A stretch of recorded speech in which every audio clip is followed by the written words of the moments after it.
Disclaimer: the information and education material contained herein is meant to promote the general understanding and dialogue of GAN's processing.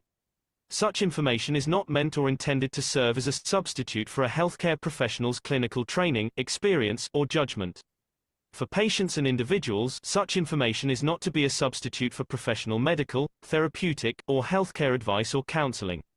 For medical issues or concerns, including decisions about medications and other treatments, readers, viewers, listeners should always consult their physician or, in serious cases, seek immediate assistance from emergency personnel. Prescription information, procedures, and use of medical devices information should be undertaken only by properly trained and certified medical personnel. We specifically disclaim any warranties, express or implied, including implied warranties of merchantability or fitness for a particular purpose.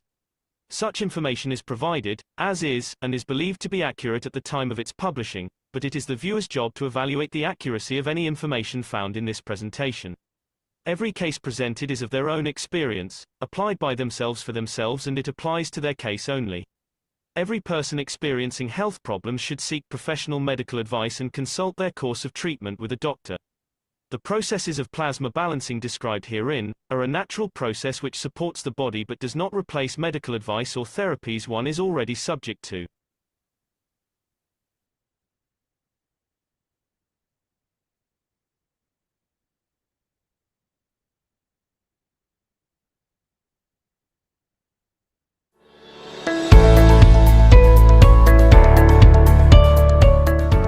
From the beginning of time, humans have always looked towards the sky for inspiration and guidance.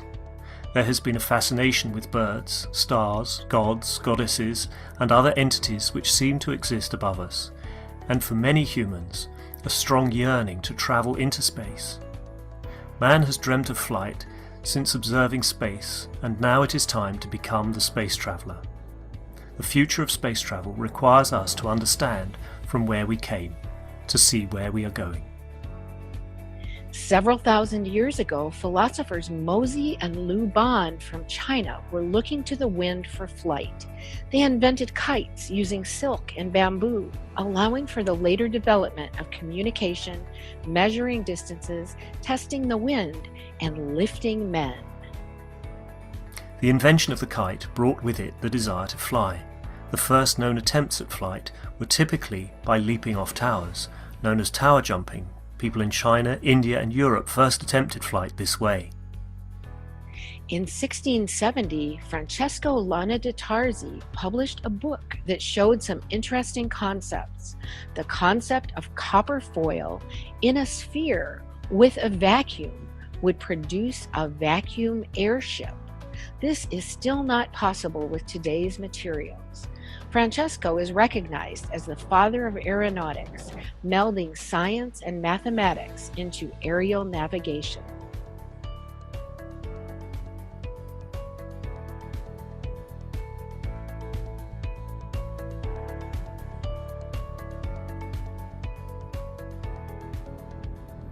The Chinese are believed to have developed the first hot air device. The Chinese lantern using hot air from a candle can take flight and was first used for signalling. The hot air balloon achieved the first human lift and advanced to what we know of as the Zeppelin. The first attempts at flight in a heavier-than-air flying machine were made by more than just the Wright brothers. Most attempts failed, however, they were the stepping stones for what was to come later. The oldest airport, College Park, is still in operation today. Airplanes evolved rapidly through the century, from propeller to helicopter to jet aircraft, and most of that technology is used today. During the Second World War, Germany developed rockets that could go a limited distance. The basic rocket technology used then is still used today. The space race started with the Soviet Union and the USA in 1957 and led to many developments for the next step, the moon. The spacecraft assigned as Apollo 11 was the first spacecraft to have landed on the moon. The space shuttle operated at tremendous cost. Burning the fuel proved to be wasteful and dangerous technology. The International Space Station, ISS, is a habitable artificial satellite that was assembled in low Earth orbit in 1998 with the use of the Space Shuttle. The ISS can often be seen with the naked eye from Earth. SpaceX, as a private aerospace producer and space transportation services company, was founded in 2002 by Elon Musk with the goal of reducing space transportation costs and enabling the colonization of Mars. SpaceX reuses the first stage of their primary rocket, Falcon 9, by vertical propulsive landings. Although, up to present time, it still uses the rocket fuel burning technology. Mehran Keshe has always said, the time for burning fuels is over, but did we need to start with that technology in the first place? Ancient cultures have suggested the use of an alternative means of transportation. With reference to possible plasma technology, you can go to New York from Brussels within 2 to 5 minutes. And most of this 5 minutes is actually landing and getting up. Mehran Tavakoli Keshe was born in Iran in 1958. As the son of an X-ray engineer, he was introduced to the world of radiation and nuclear science at a very young age. In 1981, he graduated from Queen Mary, the University of London, as a nuclear engineer specialized in reactor technology system control. At that time, he developed a number of theoretical ideas related to more simple nuclear concepts and their applications. In 2002, he decided to finish the full design of his ideas about nuclear technology. This included the creation and control of gravity and energy by the use of nuclear materials in a clean and safe hydrogen reactor. Mehran Keshe introduced the concept of double magnetic fields to explain the magnetic and gravitational field of Earth. Unknown by the existing scientific community, he wrote a number of scientific papers in 2004 and sent them for peer review, such as the creation of black holes. When one of the persons performing the peer review used his information in public, he decided to draw back his papers and to concentrate further on building prototypes. Since the beginning of 2006, several prototypes of dynamic reactors have been built, some specifically designed to create hovering effects, similar to effects seen with magnetic levitation.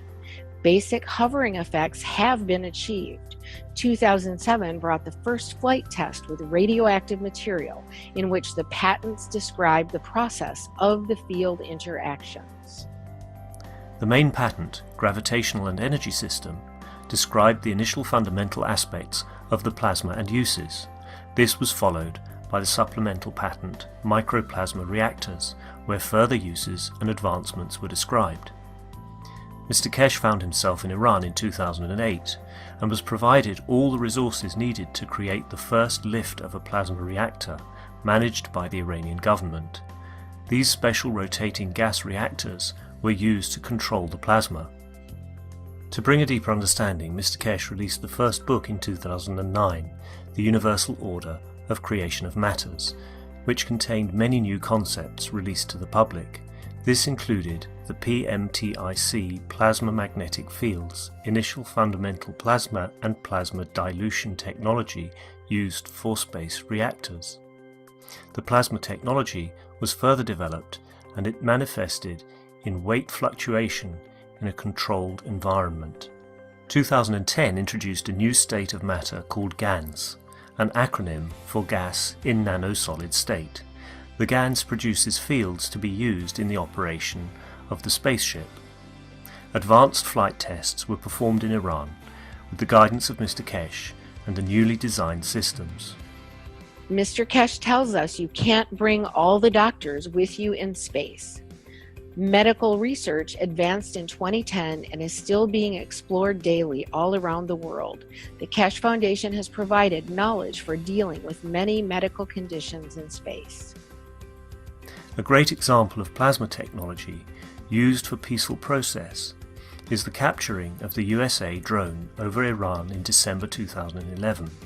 This drone was touted as one of the most advanced drones of its day and was caught by Iran using plasma to disrupt the communications. Plasma absorbs fields, and the drone uses radio fields for piloting, a natural aspect of the plasma, a barrier of fields. Book 2, The Structure of the Light, was released in 2011. This book brought forward the understanding of the structure of light as a cylindrical plasma where the light is in possession of all magnetic field strengths. Book 3, The Origin of the Universe, was published later in 2011.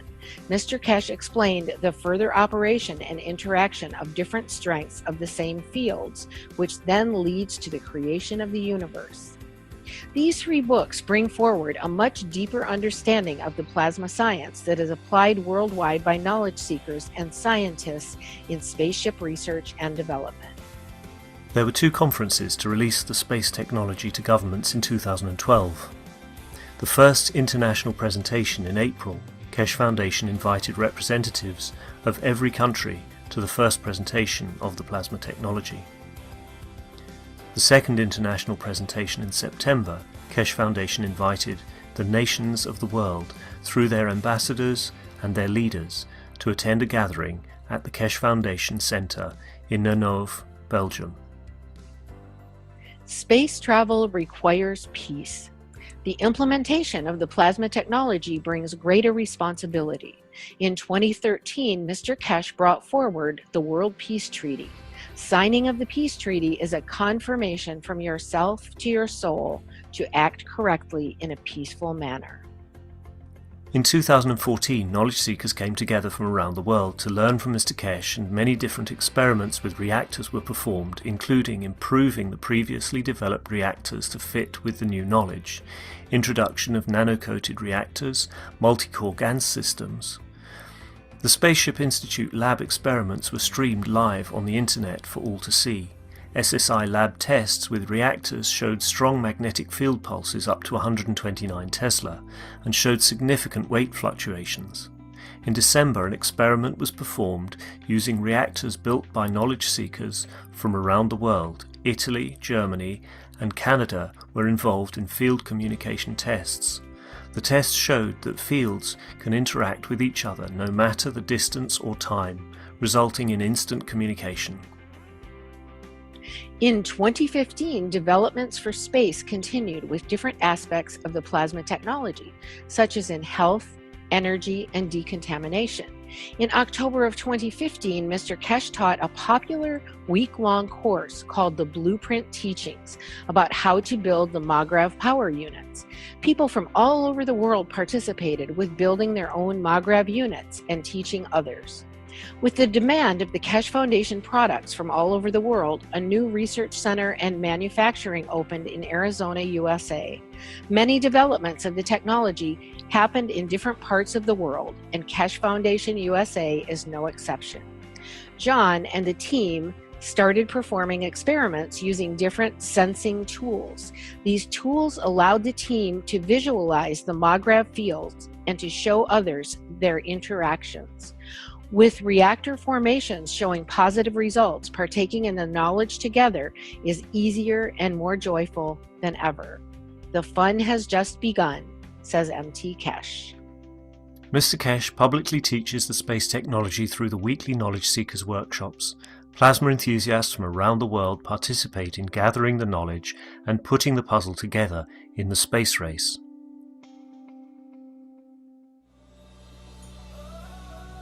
All people, irrespective of race, nation or religion, are invited to participate in the exchange of knowledge, thus assisting humanity to live within the ethos of the universe. It is recognized that international cooperation and peace is a prerequisite for mankind to journey into deep space. Individuals and nations are invited to come together in the spirit of collaboration and unity to enable peaceful application and the use of plasma technology for space travel, food, agriculture, energy, transportation, health and more. We are excited to release the Keshe Foundation Spaceship Blueprint to humanity.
Hello, everyone, and welcome to the 596th Knowledge Seekers Workshop here on Thursday, June 26, 2025. This is a broadcast of the Keshe Foundation, Spaceship Institute, Education Department, and part of the public teachings in English.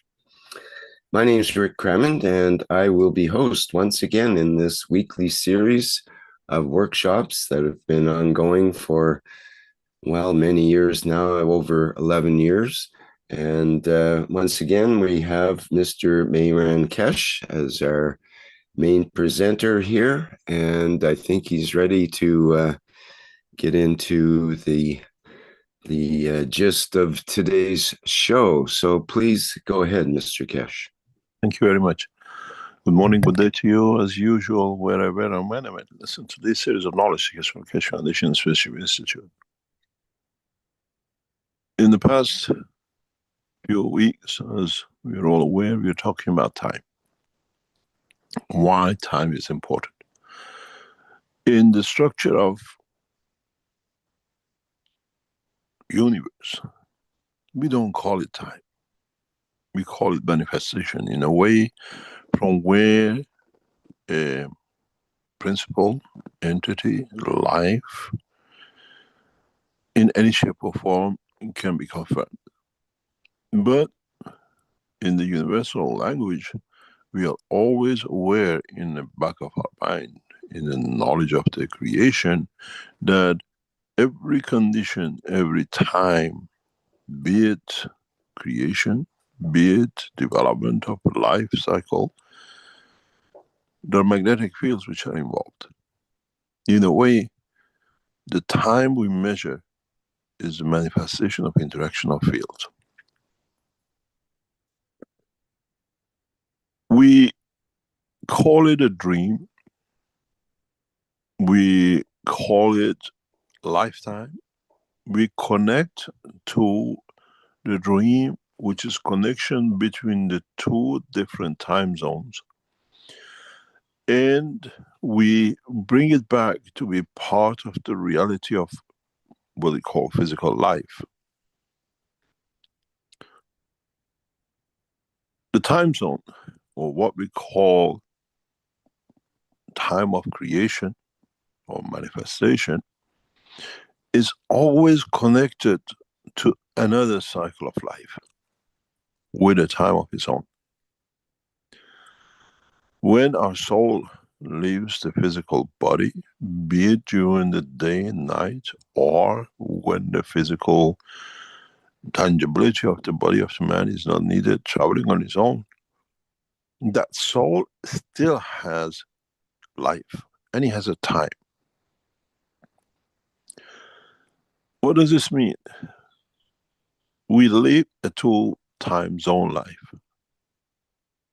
We are aware of it, but we deny it because it's been ridiculed. It's been, in a way, been put down by the others who deny their own existence.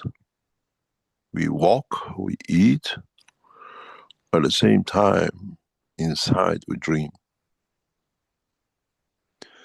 We dream to go somewhere, we dream to be talking to someone, we keep a conversation going, and we still eat, sitting on the table. We're talking to someone, but the thoughts, the emotion is in the background running with another dimension. We call it a daydream, and we call it when I was sleep dream. But in fact, two parallel times are running at the same time. One in the dimension of energy and one in the dimension of physicality. We are used to schizophrenic life. And the only way we have managed to make it acceptable is to deny the other. In a way, when a man learns that the two time run together and he has a pleasure and a privilege to be able to do so, then we'll see changes in the world of existence. Then we will find how we can help from the physical side to strengthen, to develop, to bring more in the dimension of the energy time into the physical time, and vice versa. We walk from home to supermarket because we planned, I need this and that, that's where I'm going to get it. We haven't learned to use the time of the soul. Can I have the energy of what I need in the supermarket to bring me what I need without me going? In a way, we need to create a time inside the time. And this is where man has fallen short in understanding the process of creation. Because as we evolved, as the dimension of the evolution is not limited and exclusivity of the man, the rest of the universe is evolving too. We, in different ways, and we have access to the dimension of the creation, are evolving at a soul level much, much faster, at a much higher level than the evolution in the physical side. The time of the physicality is literally lacking by billions of years the time of the soul, of the energy part. We look for to develop satellites, to connect, to create telephones. We create every way of communication to communicate on the physical time, where our actually soul is traveling the span of the universe without any satellite. It has a time of its own. You're sitting in an office and you feel there is something wrong or something is going to happen, and you call the wife. Yes, something happened. How did you know? It's not. We have not accepted that our soul is connected. We are at work, we think of something, and then at the same time, another emotion, another knowledge comes into it. Oh, I can do it this way, or it can be done. Because we deny that the soul is working in the background trying to improve your life, trying to change your life, trying to be in communication, but has no satellite. It doesn't connect it, it's not connected to any mobile phone, and it has no connection with a physical dimension of the matter state in the universe. It has a time of its own. It exists on its own dimension, but sometimes, very seldom, tries to connect to physicality. And in a way, when you try so many times, you give up. That's it. It doesn't listen. I carry on with what I do. But when I get time, I do what I want to do. And each time, every time you change, you bring a new dimension of fields and energy, you create a new time. But all these times simultaneously run together. In a very simple example, we live here on Earth. We have decided that we time our life according to the rotation of this planet around this star. But our soul evolves and rotates in a dimension of the what we call dynamic structure of the creator. It has a different time zone. It evolves. The whole target of it, connection of it, is the soul of the creator, has his own time.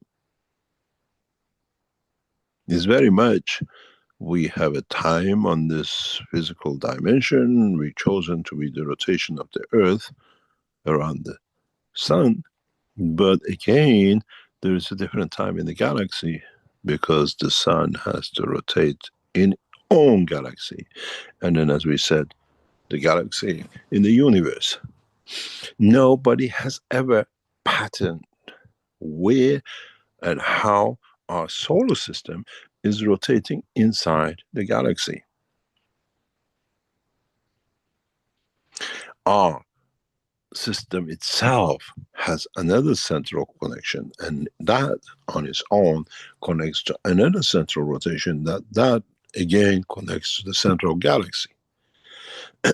Our sun cannot tune directly into the cycle of the what we call galaxy. It's impossibilities if you understand the pressures, the strength of the magnetic field. It works within a cluster, which this cluster on its own has a star of itself. And that collection, hundreds of thousands of stars, connect to the next cycle. And then they themselves are connected to another. And then that, and again connected to another, connects to the center of galaxy field forces. It's not just that we are running around in the galaxy on our own and the rest of the 100 billion stars in it. Each one has its own time. Each one creates its own time combination in respect to. And then the same thing happens with the galaxies. Galaxies are in clusters. And these clusters again have central point field star. Sometimes our researchers find these stars, but they don't understand it. They consider it as they have found a star so many hundreds of times bigger than Earth. These stars have their own time, and these are the central galaxy time stars. These are the mother of the mother for us. And then that mother again has another star which rotates. Once the world of science understand the deeper understanding of the time, space, position, and position, they will find out that these stars are central clusters. And they create a different time in the dimension of the universal rotation. Our thoughts, our dreams, what we conceive to see has to cross these borders of the super galaxies connections as clusters. It's like going through different barriers because it can do this, because it has always done this, because our soul is a multiplicity of many magnetic field strengths from inside to outside. The outside deals with what is here, and then as the higher strength needed, the deeper we go inside, till that connection to the soul of the creator, which is said with the center. And each stage has its own time. Each stage has its own creation of manifestation, which gives it conformation of existence and time. Once the man learns how to connect his time, man can travel the span of the universe to the creator. It's an art, it's understanding.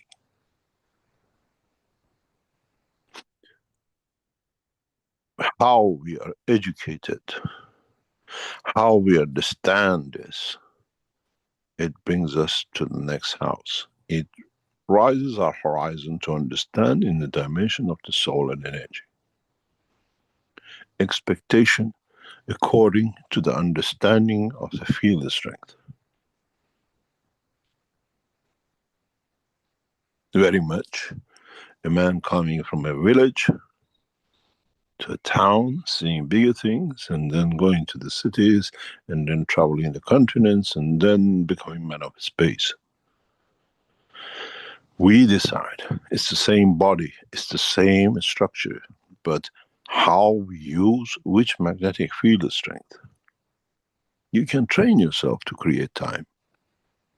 You can train yourself to create what time, in which way the energy and the physicality time come together, and use it for transmutation, then transfer of energy by physical dimension of transportation.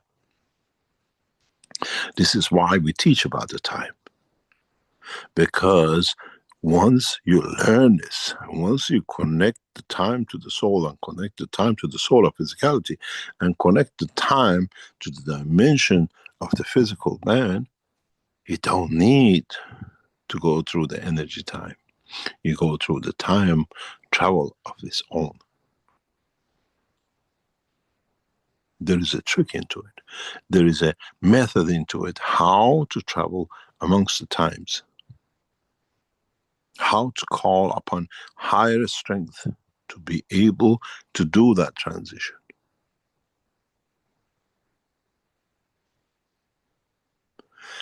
We do it through narcotics,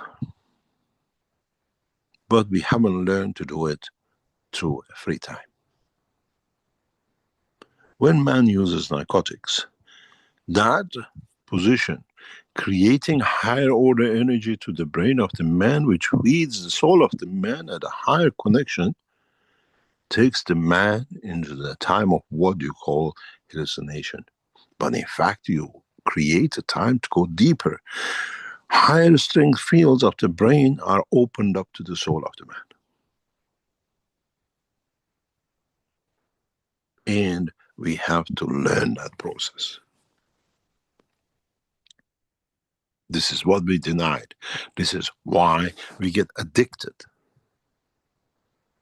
Because we go to the position, we go to the dimension, which the higher order energy is received by the brain of the man, which means it opens up the level.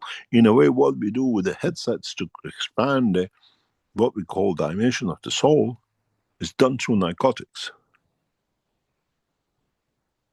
It creates a new time of connection. Connects the higher order energy to the lower order energy of the physicality.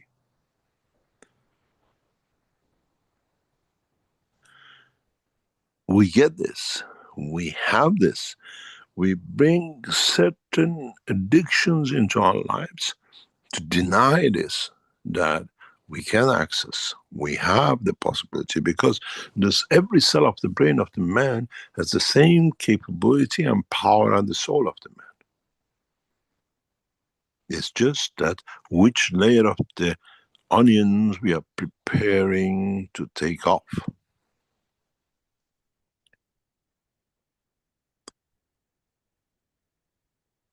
You got to remember, as I always said in some teachings, cut an onion in the center and look at the rings.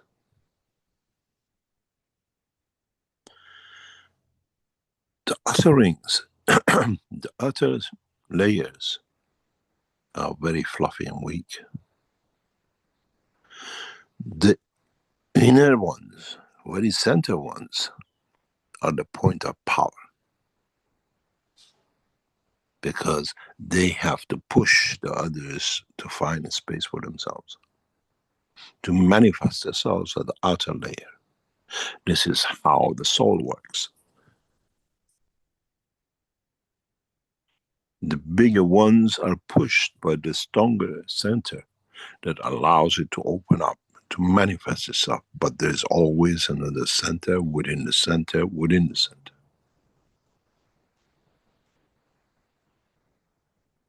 Man sits on the outer layers of this ring structure, but still connected to the one in the center, because that center one is the one which pushes it away from himself. This is how we structured. This is how the life is.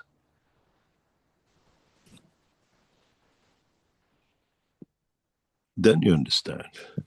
The little one in the middle has his own time, as much as the one outside. But they're still connected to the fields with each other within the center point. This is how time is given to all to exist, but we can find a connection between all times.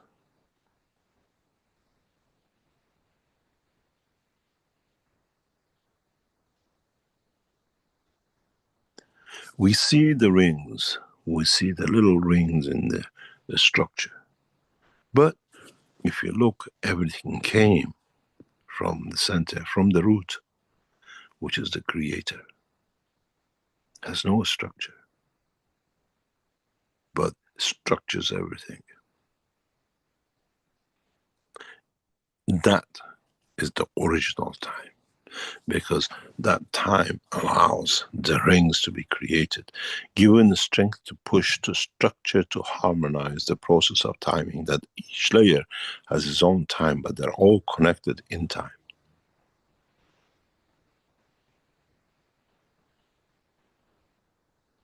If you go through the outer layer internally to the root, to where everything is connected, you can go to the center.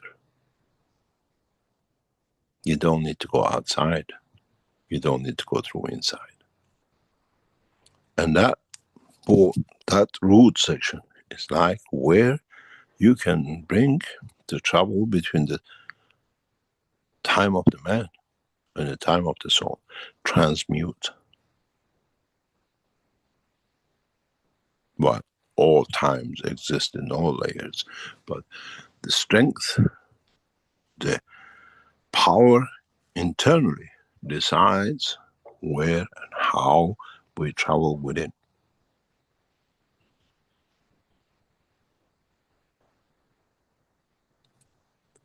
Transmutation through time is the key to travel to the soul of the creator. To find yourself to be part of. Transmutation through time allows you to transfer, to travel the span of the universe. And as I said about the onions, if you know how to transmute, if you understand the power and the strength of the fields, you can travel within the soul of the others, as the souls are all connected to one soul of the creator. Creation of the daughter of Mitra, done that way. No physical creation, interaction of the fields of the souls.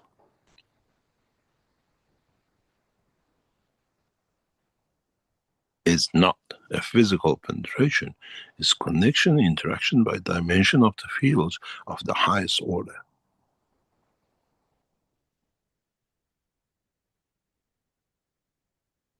Then you understand when you find a new position for the soul of the man, why you manifest yourself as a new star, as a new seed, as a dust. Because you have no more connection, time, with the dimension of the physicality, which was part of the same time structure. You got rid of the outer layers of the onion. Now you can manifest in any rings of.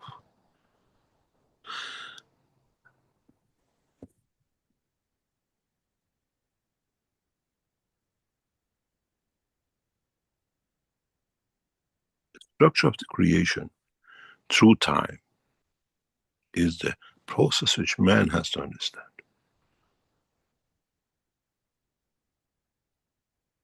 Don't forget, time was created out of position, place, time of physicality.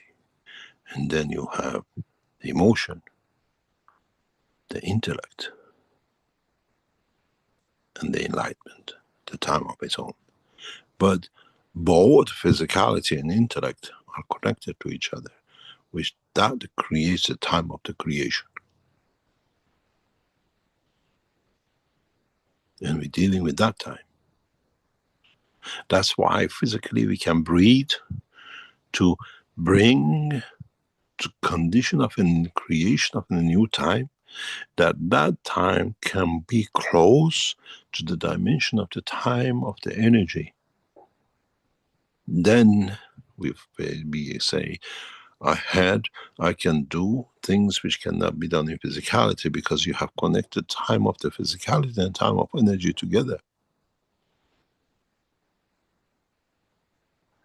Changing the dimension of the strength of the breathing, you change the time of the creation of the connection to the time of the, what we call the soul, the energy side. Then you feed yourself through the energy. That's why you don't need to eat. This is the real process that one has to understand. You create a time for connection of the two times together to create a new time condition that the two can feed each other.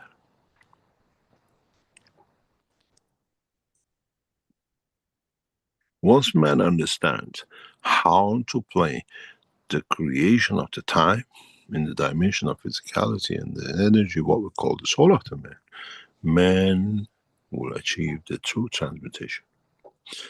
Tomorrow in the session of the Fridays, we'll try to bring you to that session and see how many of you can travel between each other's soul. Which one of you feels the other? Because we create that clash. In a 4-hour session tomorrow, all of you are together and see which one of you will contact each other, and what you remember in what you've seen, what you remember in what you gave, what you remember how you created that time.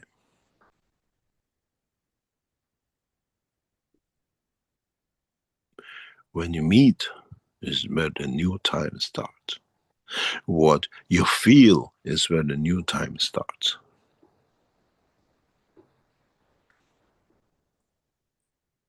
And what do you do with that time? And if you learn this, and you go through this process, you bring the time of physicality connected to the time of the energy, then you transmute. Otherwise, you're still dreaming.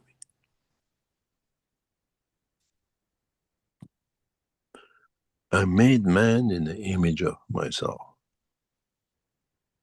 because I am the image in the dimension of the time, in the dimension of energy, not the physicality.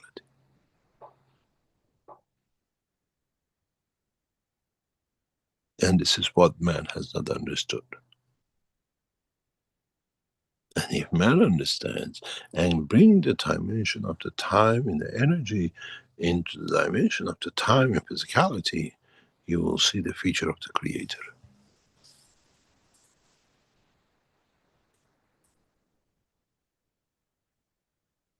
The connection, central energy of each manifests itself as the soul of physicality and the soul of the man, energy.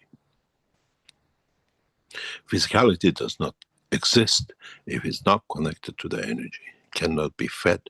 This is why man kills to keep that physicality going. He has forgotten, he doesn't want to understand. He can connect to the dimension of the energy, and this is what I've said all the time. You feed the physicality through the soul of the man.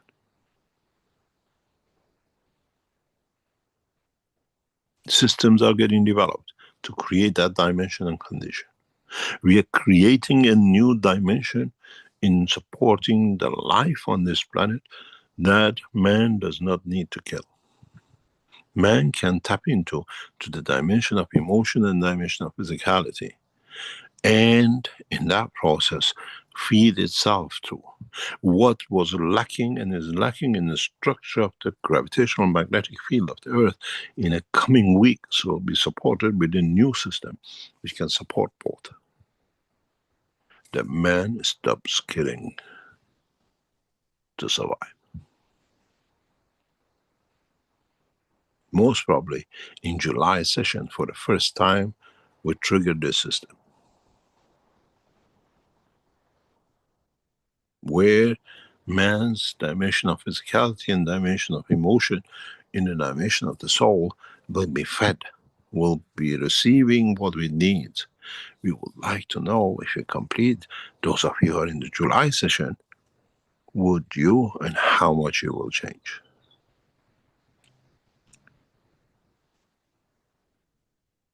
In the coming weeks, we will show the structure of the new, what I call transmutation system.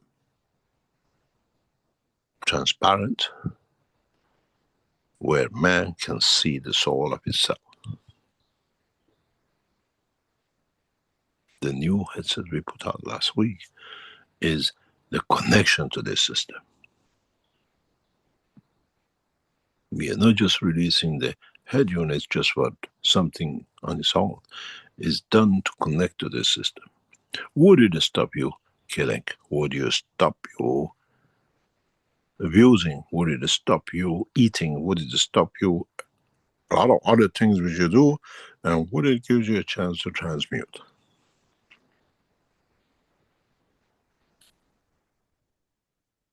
We have changed the structure. If you remember, the steel ball I showed you a few weeks ago has flaws, has limitations. It brings a dimension of physicality into play, where now we don't have that. Evolution in technology makes the transmutation so possible that it's not just transmuting the physicality of the man, it transmutes energy, information, emotion, everything which the man needs, and at the same time elevates the soul of the man to a new dimension. It's the structure where we create time between the soul of the man, and connection create time between the physicality of the man. The new system developed and is undergoing its full development will bring for the first time the condition that we do not touch the physicality. We deal with the soul of physicality and the soul of the man in the dimension of emotion of both.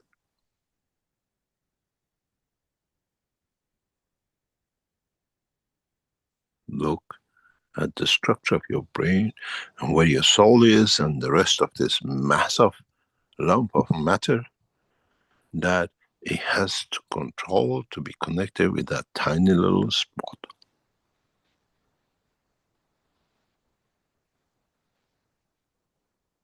Then you understand the game changer in the structure of this creation of time is upon us. We have developed it. It's going through its final phases of being developed completely to go through, but the structure will not allow dimension of physicality,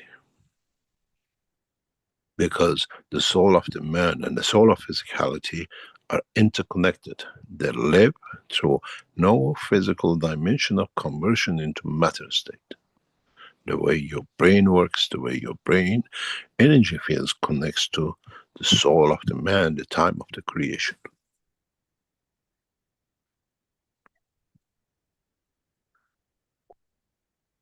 Once man goes through this process, understands how to create time, you will understand how fast the world of science will change.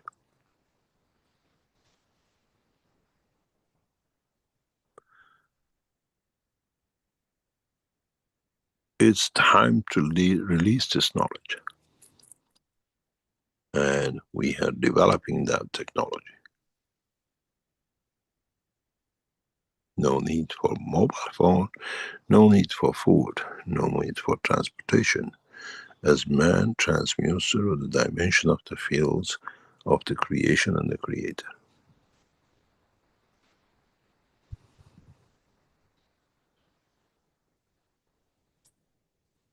Try to understand the process of the creation of time, how your physical dimension creates its time, and how energy inside of you creates its time.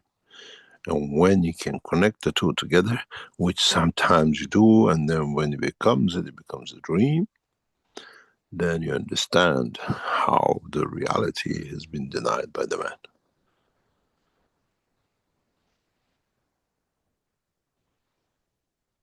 It's not two timing. It's understanding the two times which creates creation. Creation cannot exist without the dimension of confirmation of its physicality, which gives the starting time. And the creation of physicality cannot exist without the energy side.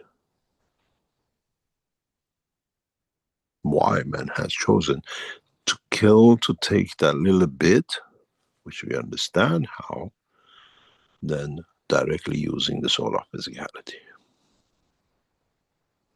And then directly using the what we call the soul of the man.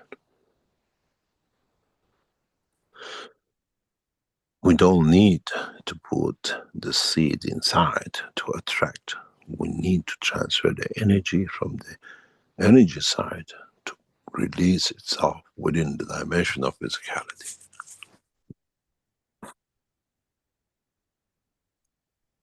Most probably the most important part of all the teachings in past 11, 12 years and plus other teachings was to bring man to understand the creation of time.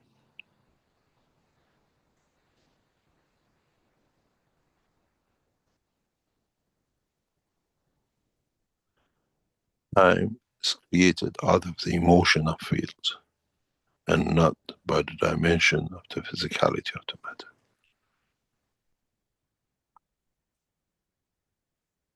We go for a break.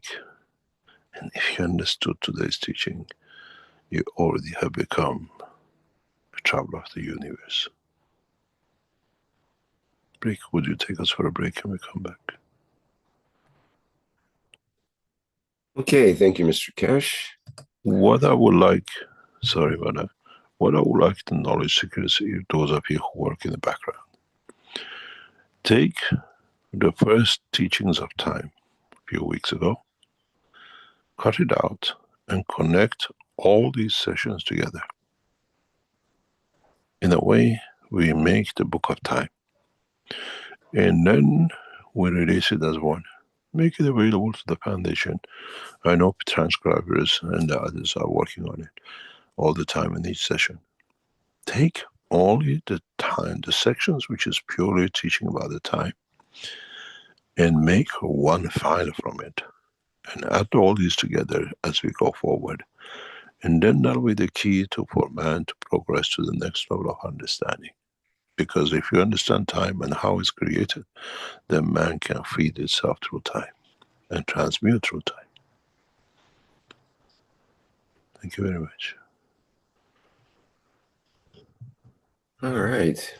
Well, thank you.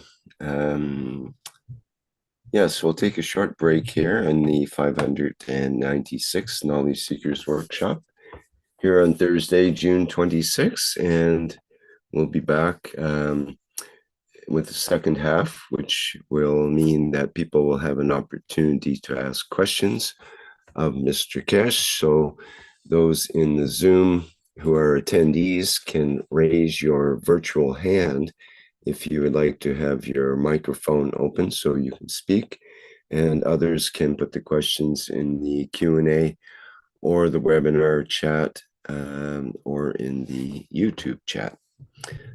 Okay, we'll be back shortly.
Water is the foundation of our life.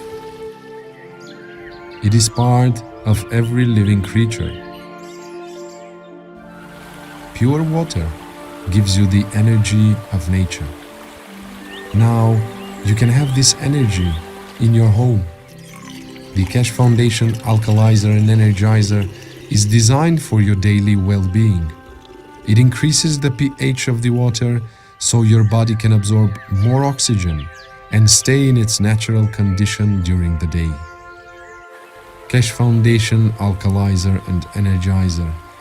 Be pure like the water.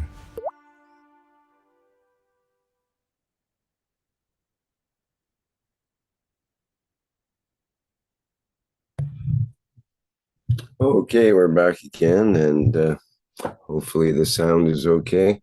Sorry about that. I had the magic sound switch turned off and had to restart it there.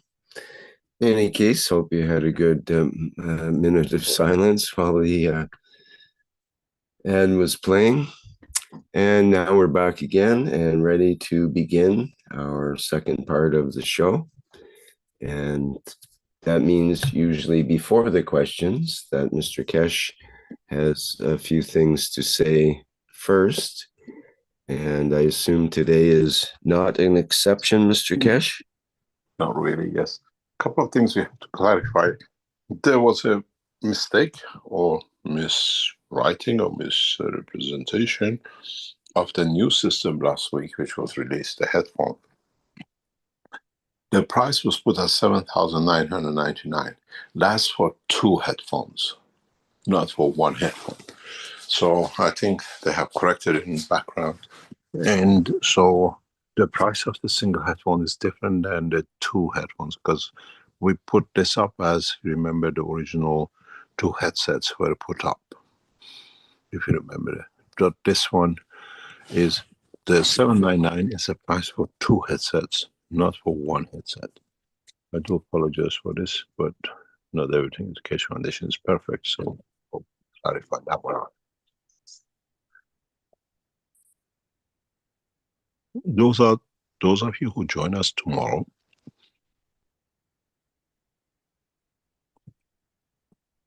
come in with one preset mind,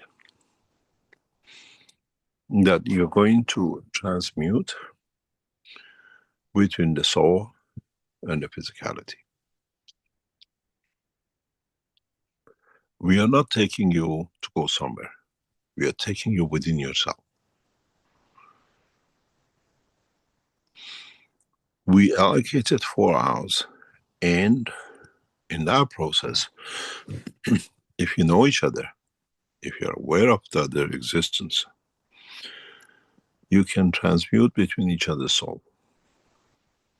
See if you can feel physically other people present in the system.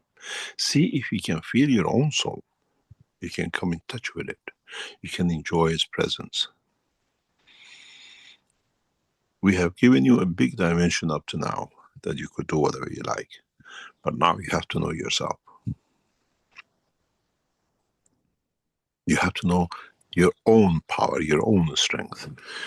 And in a way is a breakthrough for us. We tried to do this last month. The systems are not ready. This month we are ready. That we use only 2 ways, and you have 4 hours to know yourself. You don't need to go anywhere else. You don't need to go to the span of the universe, to go to desert, go to another country. You travel within yourself. You need to know yourself to understand your weaknesses, to understand your strength, that you can move on. And we give you tons of other souls in the same system. In that process, you choose your captain and see if you can connect to. You don't trust the rest, you don't know the rest, but you allocate yourself to one of the captains. You have 7 of them. Once you know yourself, we inform you after part in the session, you can connect to your own captains. You can keep to the same captain as before, or you can choose a new one within yourself. We don't need to know. And it's very clear how you feel if the feeling is the same as your captain. This is how we trust ourselves to give our souls to captains of the space to take us to places, the way we do with the aircraft of today. So tomorrow's session is very, very intriguing, and it's for one to know oneself. And I hope we can bring you ready for what we want to do with you next July.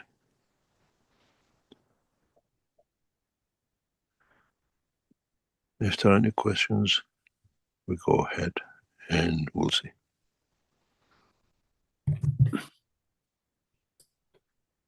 Okay, thank you, Mr. Keshe. It's going to suggest to our attendees again that you can raise your virtual hand. There is something before I forgot to tell you. We're getting a lot of inquiries about market cooperation through Keshe Foundation and through knowledge seekers coming to us. Please understand, we emphasize it strongly, especially in the next few days, convert all your shares into certificate that you have confirmation of. Make sure your agents confirm, or you get the confirmation receipts or the certificate for your shares. There's going to be a huge evolution in Keshe Foundation within the next structures, and with it will come the what we call the market cooperation side of our work. Do not shortfall your your rights to hold, to buy. And as we said, we have reserved a large number of shares for knowledge seekers. Those who serve the Keshe Foundation will be well rewarded for your support through our work with Markley. That's for sure. Does not matter you helped us 10 years ago, 2 weeks ago, or 20 years ago. We have kept the list of those who serve the foundation good. And in return, we'll answer you back. And thank you for all your help. Those of you who are trying to buy shares from us, we are not releasing the shares due to the fact that the share values is not realistic what's on the stock market due to other factors. So if you ask us, can we buy shares? You can buy shares from other knowledge seekers if they want to sell. There's been a suggestion from a number of some knowledge seekers that can those who bought shares make it available financially, that we can go through the need we have at the moment, that the foundation after going through this process will give from the shares of the foundation to them. We respect that, as is suggested by many knowledge seekers, that are prepared to sell their shares to help the foundation to go through what we are. We're in a stagnated position when we need to go through this $1 million. And we give you from the shares of the foundation. After going through it, even you sold your shares, we give you shares parallel 1-to-1. This is a suggestion from a number of knowledge seekers. And Keshe Foundation respect that, and we can accept that. If you have 1 million, 2 million shares and you want to sell half of it to give the money towards the foundation work, which we need urgently, tell us this is what you've done. We parallel 1-to-1 shares back to you, which means once we go through, you haven't lost any shares. You just help us go through this stagnation time. If you're holding 4 million shares, 2 million shares, you decide to sell 500,000 of it, 100,000 of it to give us a 1 million shares to give to the foundation. Say, I sold so much share, irrespective of price, to help, and foundation in return will return back your number of shares back to you, which means you have not those shares, but we allow us to go through this stagnation position which is affecting our work. If we manage to sort it, we tried every avenue, it cannot be done. It's just something which we were not expecting, and it's just happened by default. So, as suggested by a number of knowledge seekers, if you're holding a large number of shares, tell us if you sold to give to the foundation. We reimburse you back from my private stocks back to you, which belongs to the foundation. That we can go through this process.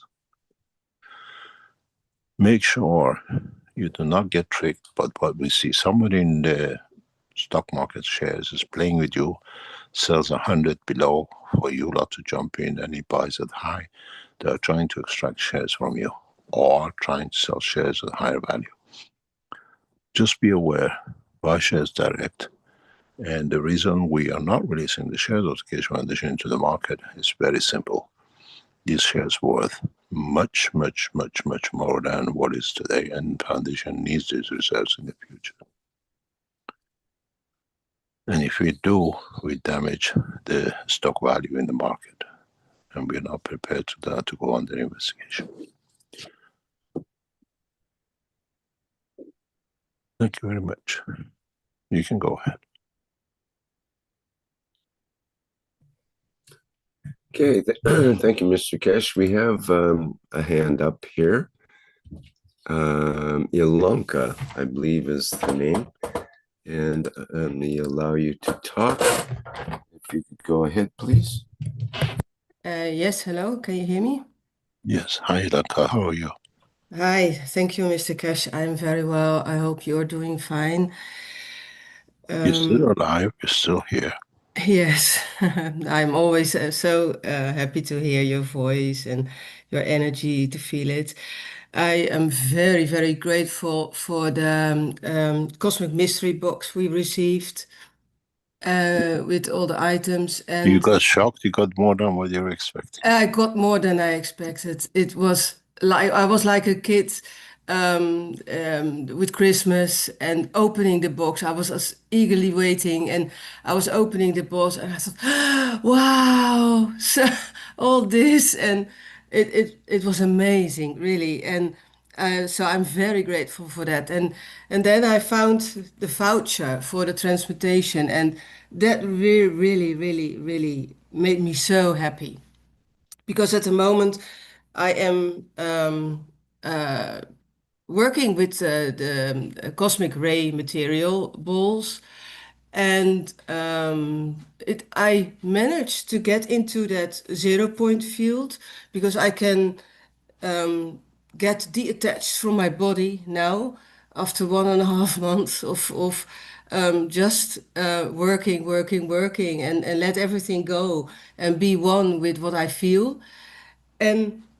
But I have a few questions if I may ask them. Go ahead. Thank you.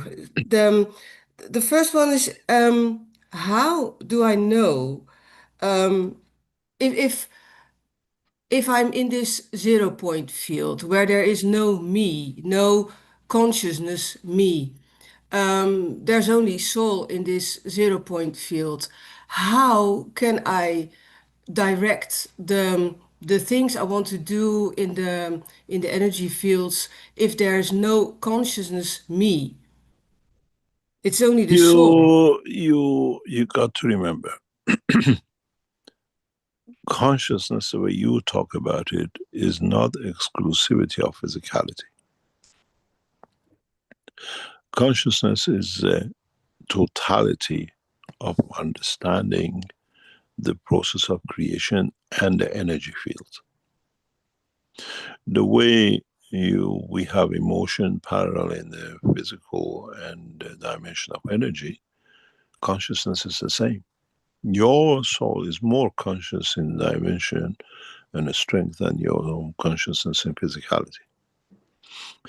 When you reach the point of what you call zero, what we call point of transmutation or awareness of, you will see, you will feel the energy of your physicality to be cocoon like a baby inside the womb of the mother. You feel it. You see it. If you become detached from it, you see it physically below you, usually. If you embrace it, become conscious of its existence, you feel it within you. It's like the mother feels the child inside. Because the soul expands, the energy fields expands beyond the energy fields of the what I call physicality. I explained this once, and maybe this gives you better understanding. It feels like you have an object outside of a gel, and then the gel expands and the object becomes inside it.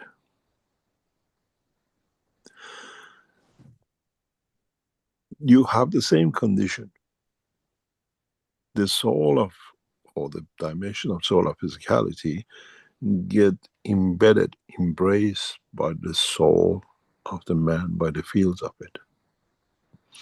You cannot take it over, but you connect to it. This is how it's done. It's not the way you see that you jump into the water and you're inside it, but you're separate.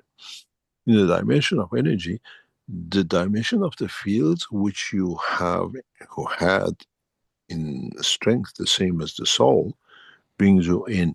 In a way, you submerge, you become part of. Very simple. If I can explain it, get two different kind of jellies and take one as injected inside the other and see how you expand. This is what your soul of physicality will be in the soul of the man. And then those connection lines, because it's the same, you just see the colors. You just see the connections. You see the emotions. And this is what happens, because when you expand, it's not just taking over the physicality, it's connecting all the lines which is common now inside. And so it's not too different. It's the same, but understanding the emergence of the two. You're always conscious of it. You always see it. You're aware of it. This is why when it comes a time, you can put it outside and you manifest yourself. I have felt that somehow. One time I felt and I saw, and I felt it and I saw it, that I was in the womb, and that I was because my physical consciousness suddenly questioned, why am I feeling upside down? And I was in the womb, and I felt this veil around me, like really being in that womb. And that was a really, really special feeling. But I didn't know what to do with it, so I let it go. But now I understand I had to be one with it, to connect to it. Is that what I It's the way, understand? yes. Yes, in the way you always look at this happens to many people. And this used to happen to me when I was very young, when I started understanding this. Then I found and I comprehended the way it is. The soul is always a stronger. So we see the top side, as I call it, standing up. And the soul of physicality always looks upside down. I don't know why. But even when you separate from the body, you see the physicality, for example, on the bed. You see it in a very different way, upside down. And this is correct, because it's yin and yang. If you decide the soul of physicality to be inside the soul of the man, then as energy field, then one has to be the top. We usually choose the top as a soul because it always stands up. And the soul of physicality, it feels like what you call, as you say, upside down. This is very normal. It means you have actually gone through the process because you can explain the feeling. Yeah. You understand? And this is very much in the same process as giving birth, where the mother is, the head is up and the child is upside down, opposite to the mother. And this is it took me a long time to understand this, the reason for it, why everything is reverse of. And then when you go to the dimension of the energy fields, everything is one dimension or one direction. So you've been very close to what you call embracing the soul of physicality. Very close. You most probably have achieved it. Yeah. This is the biggest problem, the fear. The fear of not understanding of allows people to let go. Yeah, it's I don't have a fear. Indeed it's more like not knowing what to feel, not knowing what to do. So I just feel everything that comes to me. I don't focus on a specific point, but before I start with the session, I always set my intention. And I connect to the fields and I send love to all the fields and then ask the fields to connect to me and show me the way, and that I will follow the way. And that brings me very quickly into that field where I don't feel my body anymore. And when there's visuals starting and feelings starting, but I was suddenly also it brought me into the consciousness of a girl here in the village that was on her bike riding behind her parents, and I felt her emotion, and I didn't even know the girl, and I thought, why is my soul taking me to a strange girl now? Were you seeing the girl physically? I saw the girl, but I don't know her. I mean, physically, did you see her? Right? I saw her then, yeah, in that visual, yeah. Is this is what I said in the session tomorrow. You connect to the souls. You don't need to come. Doesn't mean just because you're on the street, you don't know the others. They're not part of the street. So we start connecting in two levels, and then this is one of the process of understanding the bigger part of the structure. This is what I said. You connect to your pilots tomorrow's session because you see it, or physically, if you see it and connect it. If you expand this further, next time, if you connect to the same girl or somebody else, you're aware of the condition, you can gain access to their emotion and knowledge with their permission. And I do that quite a lot. I do that enormously a lot. And I was talking to one of the knowledge seekers in the past couple of days. And I was asked, why do you let it happen? I said, because then I interfere with their life. And said, why do you let you suffer when you can do everything else and you just watch? I said, because the cycle of time the cycle of life has to go through its own process, not just because I know I can change it. And then if you get to that point, you're aware of their emotion, you're aware of their life, and respect it and don't interfere and don't touch it, but learn from it as they let you learn from it, then you rapidly progress in the dimension of knowing how to interact to dimension of souls.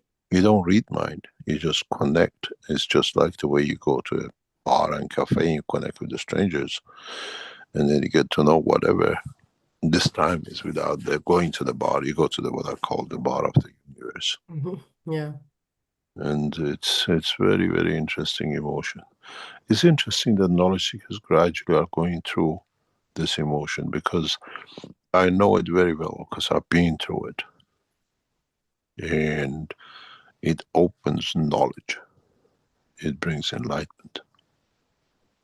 Well, it is a wonderful feeling, and I must admit I have felt it before, but only when I took mushrooms, psychedelic mushrooms. Then I was suddenly in the consciousness of my partner who was guiding me, and felt him completely, knew his emotions, knew who he was, why he did things.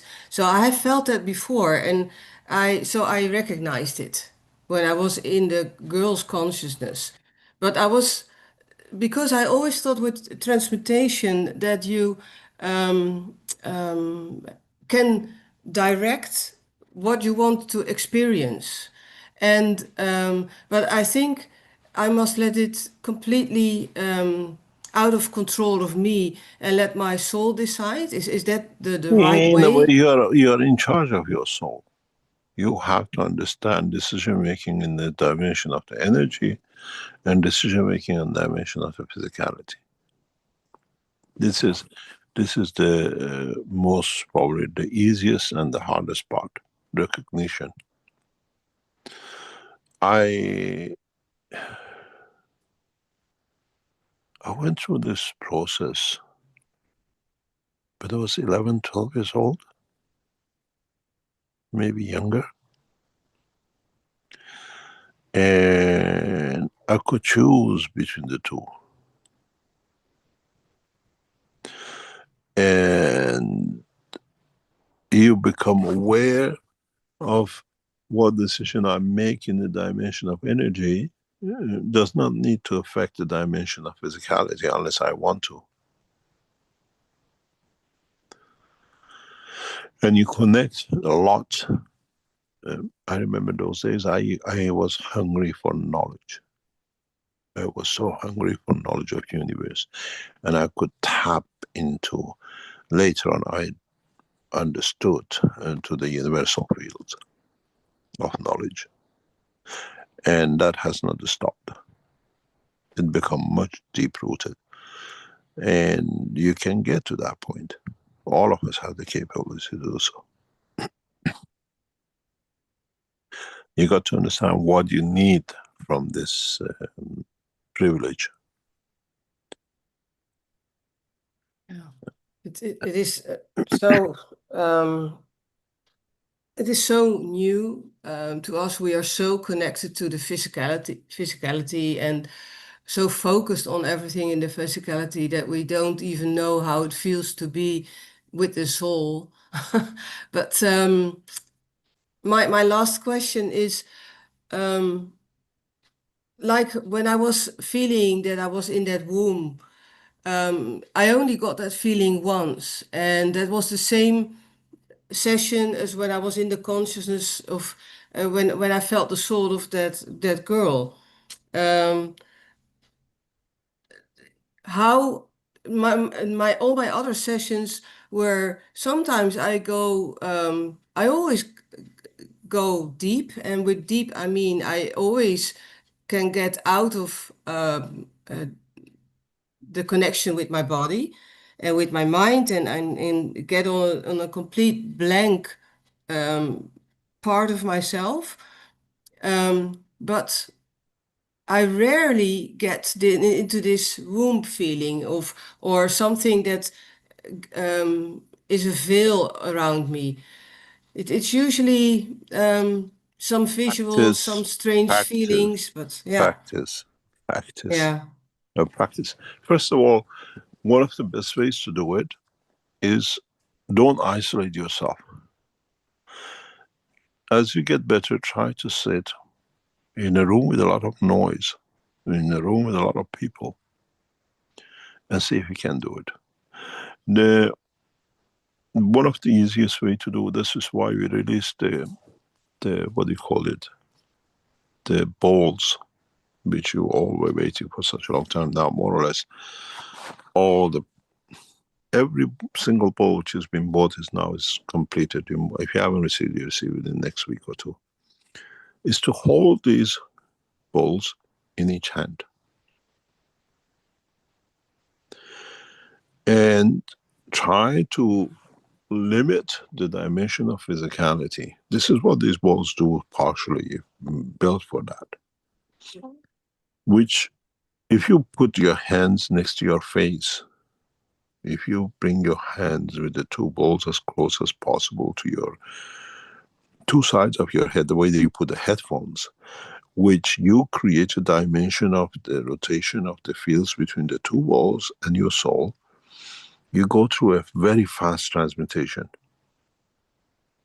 This is one of the reasons I released these. But you have to understand what you're doing with it. If you put your hands, this is, your captains have the material with them in a different form, that it was dispatched to them. It's not something that we're going to do. This is how you interact with your captains. The captains carry, each one of them has received a package for this purpose. They are embedded, they cannot be touched. The whole structure of the soul is part of their physicality. It's amazing what we've done with this thing.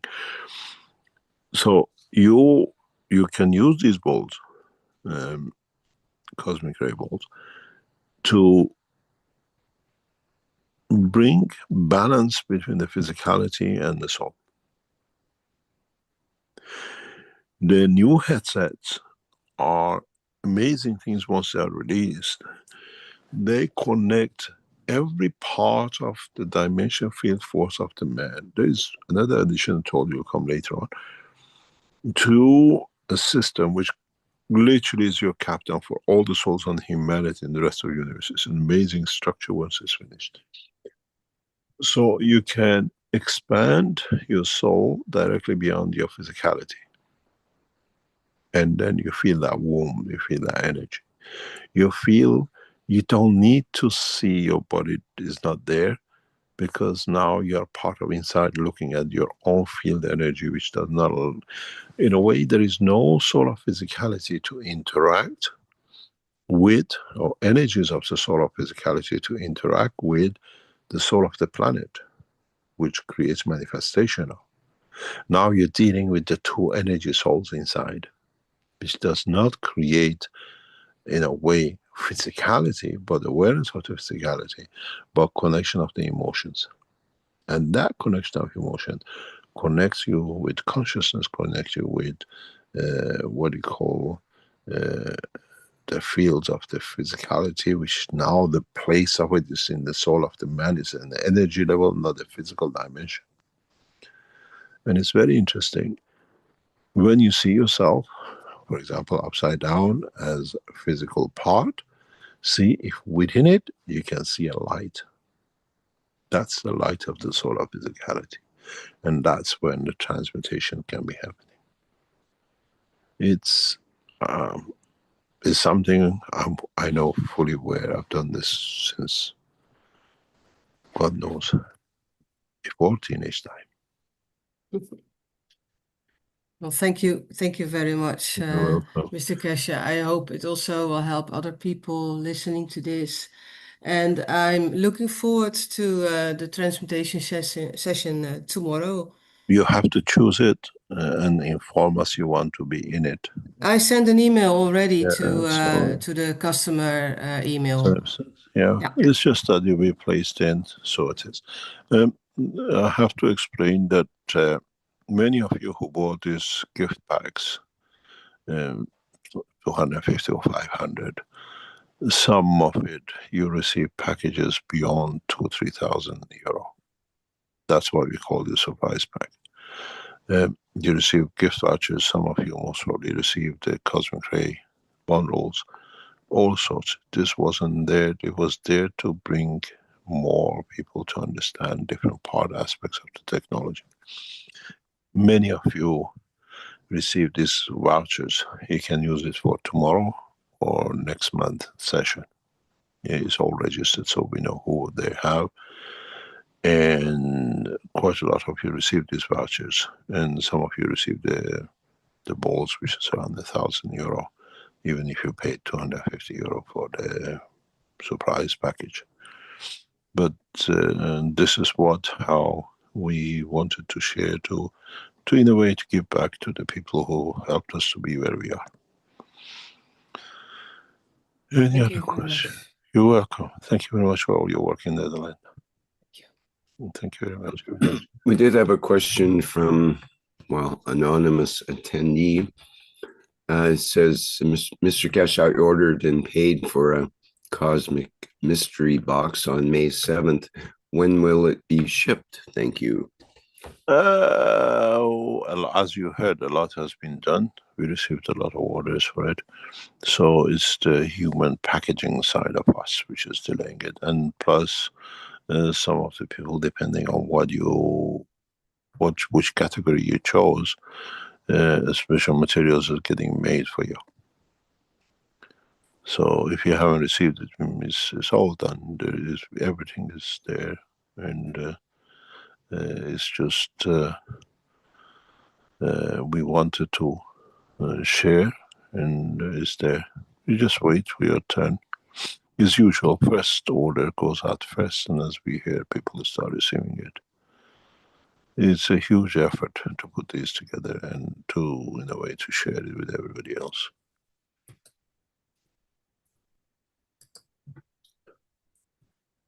But if you order it, which the next 2, 3, 4 weeks, as the orders gets going through, it'll go through. All of which you ordered the balls, should receive it within the next 2, 3 weeks, because all have been done now. All have been completed. It's just, I think it's lasering the boxes and the rest of it. Yeah. The orders are complete on this cycle. If you order more, then you have to wait for the next cycle, which could be next 2 or 3 months.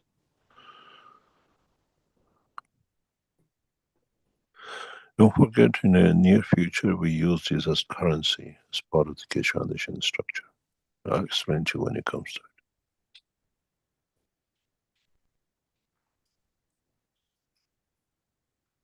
it. Any other question? I think some of you who bought the mystery boxes, you'll receive some of these packages too. Let us know if you did. Any other question? Okay, very good. We have a couple of questions in the Q&A, but before that, do we have a hand up with Bernard? If you would like to go ahead there, please. Hello. Hi, good morning. Good day, Mr. Keshe. Bernie here, Bernard Conkin. I last talked to you about a year ago, and I meant to follow up to schedule the interview with you. But just to give a brief history of my history with yourself, I absolutely love your opening video now documenting all that you've done, and that I've been following the Keshe Foundation, participating on and off in the Zooms since the very beginning. I remember when you were targeted it was like the Netherlands or Denmark or whatever. I remember your press release, was it with Bay Systems that you originally worked with in England? Carry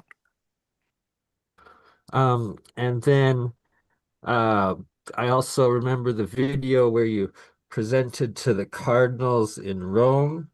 I remember specifically with the Iranian drone, and the key part that will stick with me forever is back in, it was 2011, I believe, that time.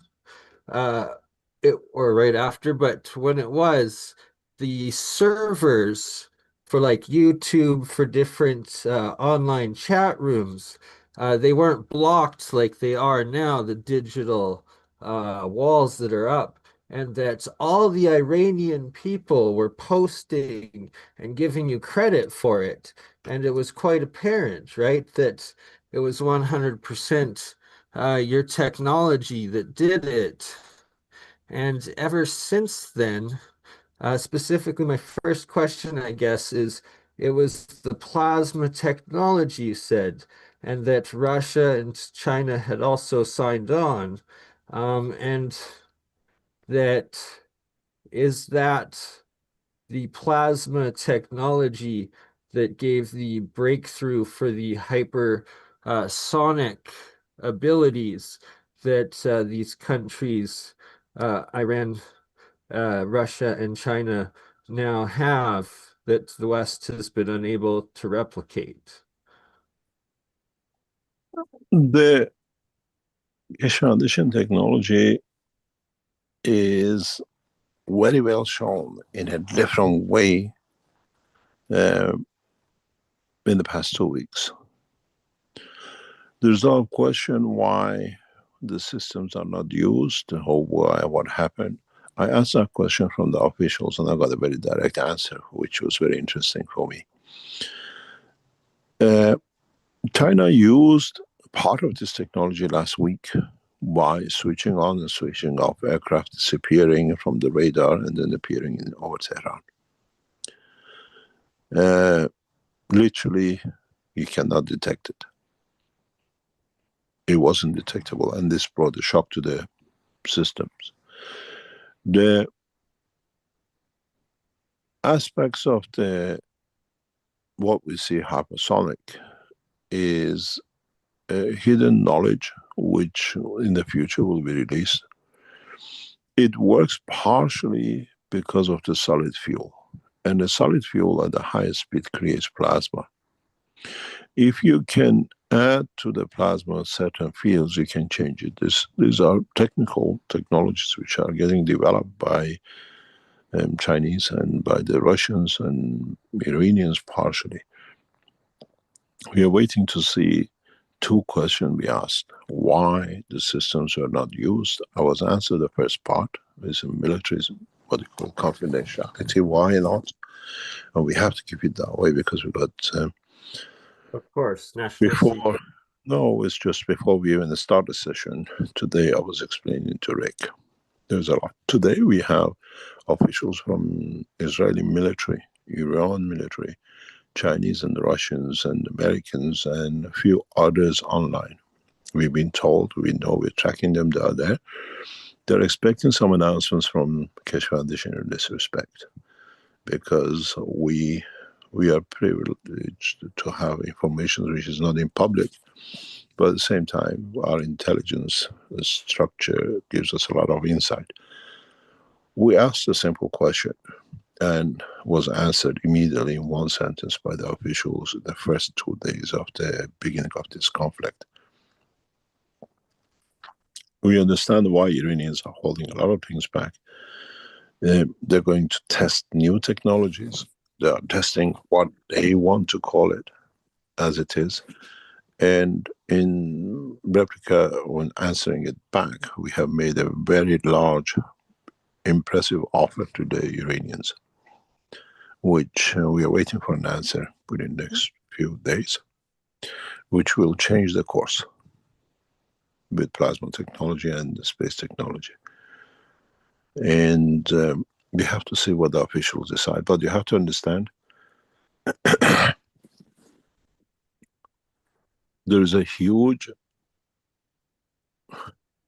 piece of information which are missing in the past 12 days conflict, which has to be understood. And the reason for it, why the Iranian took this course of action with rockets and missiles and the rest of it, which we understand. It wasn't a show, take for attack, but to show what you can do, we can do 100 times worse. And the conflict has created a lot of mess. And it's religious superiority than actually technical superiority thereafter. You got to understand the Islamic world in the Middle East, and you have to understand the West point of view.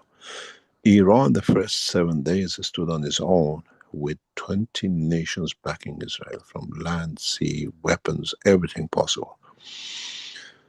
The total damage to the Israeli side is very heavy. Israel has lost over 7,500 top engineers, scientists, nuclear physicists, and the rest. The estimate is over 11,000. 7,500 top Israeli scientists have disappeared. They speak about all Iranian nuclear physicists and the rest. Israel lost half of its nuclear scientists. Right? They're very No, we're talking a statistic. We're not going anywhere. I don't want to get involved. yeah, just they don't release casualties, right? So it's the Let me where explain. Iran, sorry. Let me explain. 65 to 75% of the advanced technology of Israel is wiped out. Will not exist, does not exist. Casualties is in 5 digits and 6 digits in financial side. Physical casualties, 100,000 plus. Total life loss is excess of 75,000 in Israel alone. You have to understand these are not figures made up. Israel accused Iran or Palestinians building silos under the hospitals. Israel, you heard that Iran attacked Israeli military hospitals. It happened because Israel kept half of research and military nuclear weapons under the military hospitals. Iran did not hit the hospitals to kill patients and military soldiers. Half of the soldiers in these hospitals are military scientists, nuclear physicists, covered under the military cover. So when you hear Iran hitting military hospitals, is actually nuclear silos kept underneath these hospitals. Iran did not touch a civilian hospital. When you see Mr. Netanyahu going, this is the hospital. Yes, it's your nuclear base. What they accused Palestinians to be holding military bases on the hospitals is exactly what they did themselves. They accused, we have a beautiful saying in Farsi, say, "Kafir hame ra be kishe khud pedarad." The guy who is misguided thinks everybody else is misguided. Actually, most of military nuclear warheads, central operations of Israel on the nuclear side is under the military hospitals. That's why they were attacked. So you can imagine 2,000-3,000 people in these hospitals. They're all military. So estimated 3,000 to 5,000 wiped out in the hospitals. We don't need to go very far. And it's beautiful when Mr. Netanyahu stood, says, next to this is a hospital, children's hospital. We didn't touch children's hospital. Target was military nuclear silos, which was headquarters of the operation of nuclear. 7,500 top scientists of Russia and Israel can be confirmed by the other sources. You have to understand the whole of Port of Haifa is gone. The whole of military Port of Haifa is gone. The refinery is gone. Microsoft headquarters is gone. The biological lab is gone. The Wasman headquarters is gone. And these were all because they were so sure that the Iron Curtain, or whatever they call it, dome will keep it. They were all scientists working. 1,500 scientists were in the Biological Warfare Center. Nothing is left of it. That's 1,500. Military base is gone. 3,000 to 5,000. Port of Haifa refinery is gone. 2,500 workers. The biggest loss has come out of the hand where they put military bases in the houses, in the basements of houses. When you see these big devastations, and then you understand the public knowledge in Israel that every corner, every near all these buildings, there is a bomb shelter. You see the space which is destroyed. You look at the previous pictures, the apartment blocks on top. These people are all in the basements. They went to the shelters and the building collapsed on them. Now you see where the figures comes. 50,000 are missing at the moment. This is why Israel doesn't want you to see. All the advanced technology, drones, microchip, research centers, all has wiped out. All in a working condition, according to the Israeli. What We saw with Mr. Netanyahu going and standing in front of the Weizmann Center, there were scientists working in there. What happened? They never thought they're going to be touched. The biological center with 1,500 people was in full operation. Israel has lost 40% of its scientists. They killed 4 Iranian nuclear physicists. They lost 40% of their knowledge base. Economical damage to Israel is beyond imagination. They closed the borders because they don't have people to look after people anymore.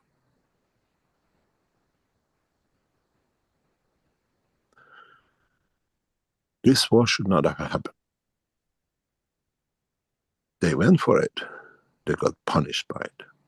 It'll take 20 years for Israel to economically recover. And they need all the resources from Europe and America to pay them, to give them, to bring. The biggest loss is the scientific world. Losing 7,500 to 8,000 scientists, nuclear physicists, takes years of development. And there are no more Jews left who's following into this position. So you have 40 years gap.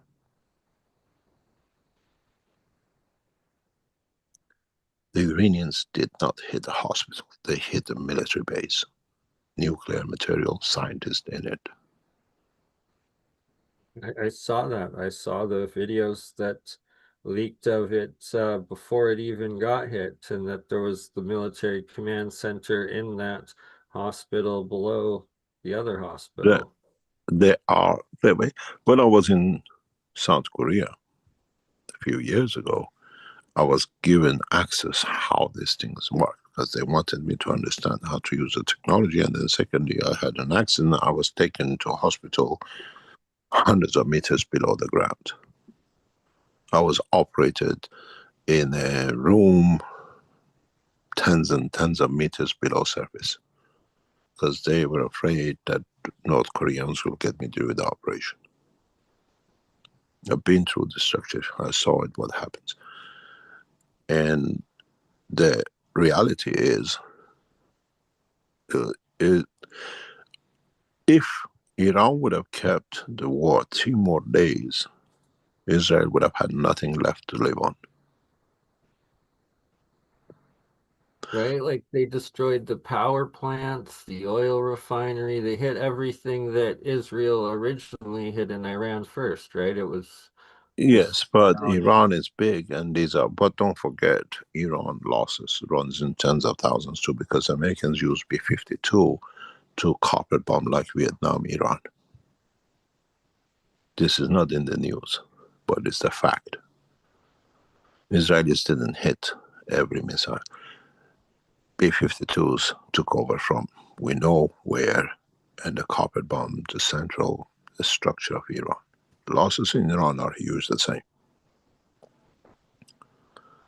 Americans use B-52s, thousands of tons, military headquarters, and the rest.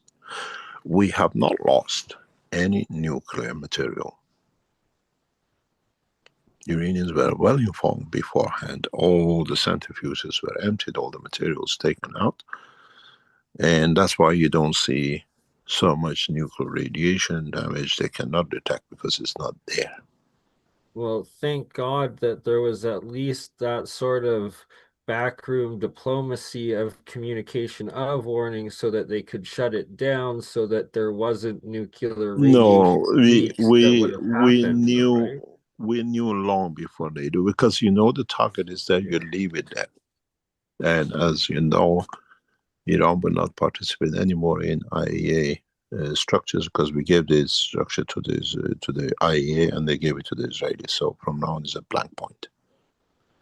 As you know, the leaked documentation out of Israel, which has been obtained by Iran, shows the head of IAEA's position with Mossad.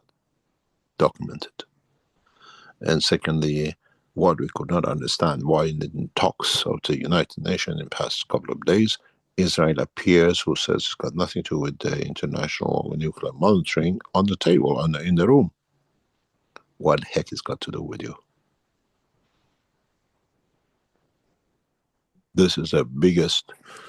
Iran has to follow nuclear observation, but Israelis do what they like. But the reason they are there this time is because their nuclear bunkers, most of their nuclear scientists have died.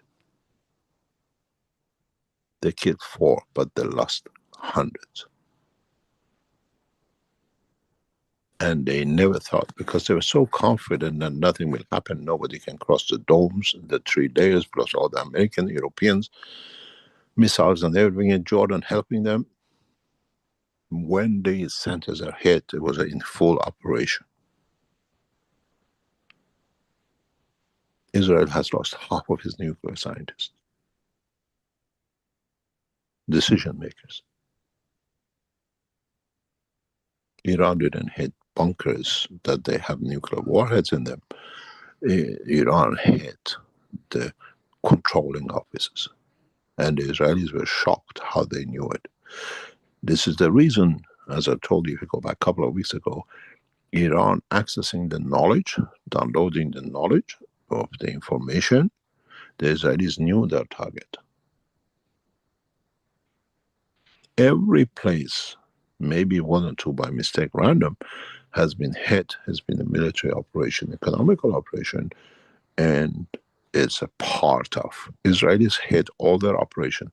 If you look at some of the videos, missiles, anti-aircraft, what you call missile units, are launched in the parks between apartment buildings, which is part of the work of the military base, and Iran hit those. You don't put people on top. What they accuse the Palestinians doing is exactly what they were doing themselves. Netanyahu has a habit to say, we are done, they done this to us, but we don't listen to it anymore. Because then he wants to make the others damage us. You started it, you get the back of it. And the worst thing I advise the Israelis is to back off.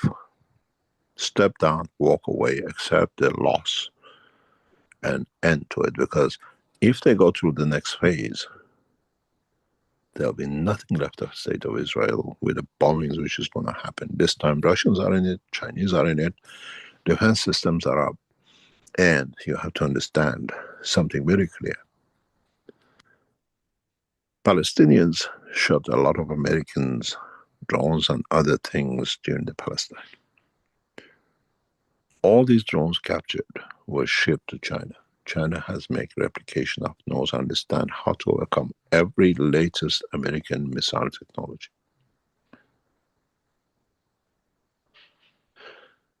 Everything which you have to understand, 5 to 10% of the armaments used, as if you go back to some teaching, I gave the hint what it means, never explode.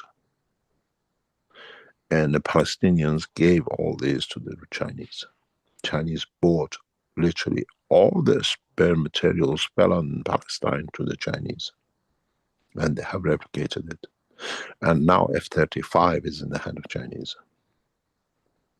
Within the next few months, they'll find a way around it. F-35 has lost its position. B-2s very soon will be cracked. So it becomes very hard. Americans are trying to show their face, we've done everything. They're negotiating out of weakness, not out of strength.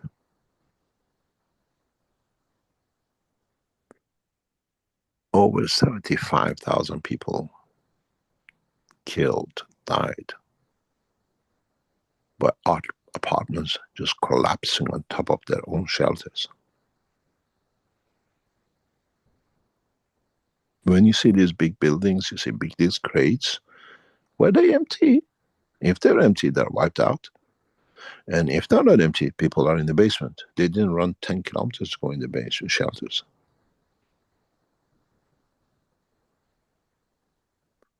Thousands of tons sitting on top. They are not disclosing it. You look at these pictures. You look at the research centers when they hit. By structure of the technology, most of the scientists live around the research centers in Israel. They can walk to, they cannot be tracked. They're all gone.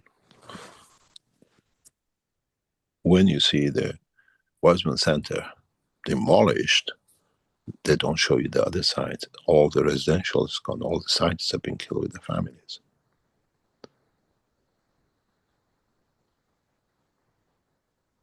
The loss is huge. The Israelis took ignorant, illiterate people from Afghanistan. They gave them a drone and they gave them a telephone number. By tracking the phone number, they rang the Iranian nuclear physicist. When the phone rang, the rocket followed, the drone followed. That's how they kill.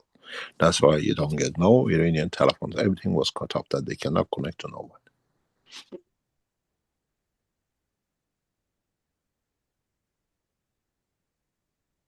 And you see 700, 800, 900 people captured who've been doing this, are majority people from Afghanistan, not the Iranians.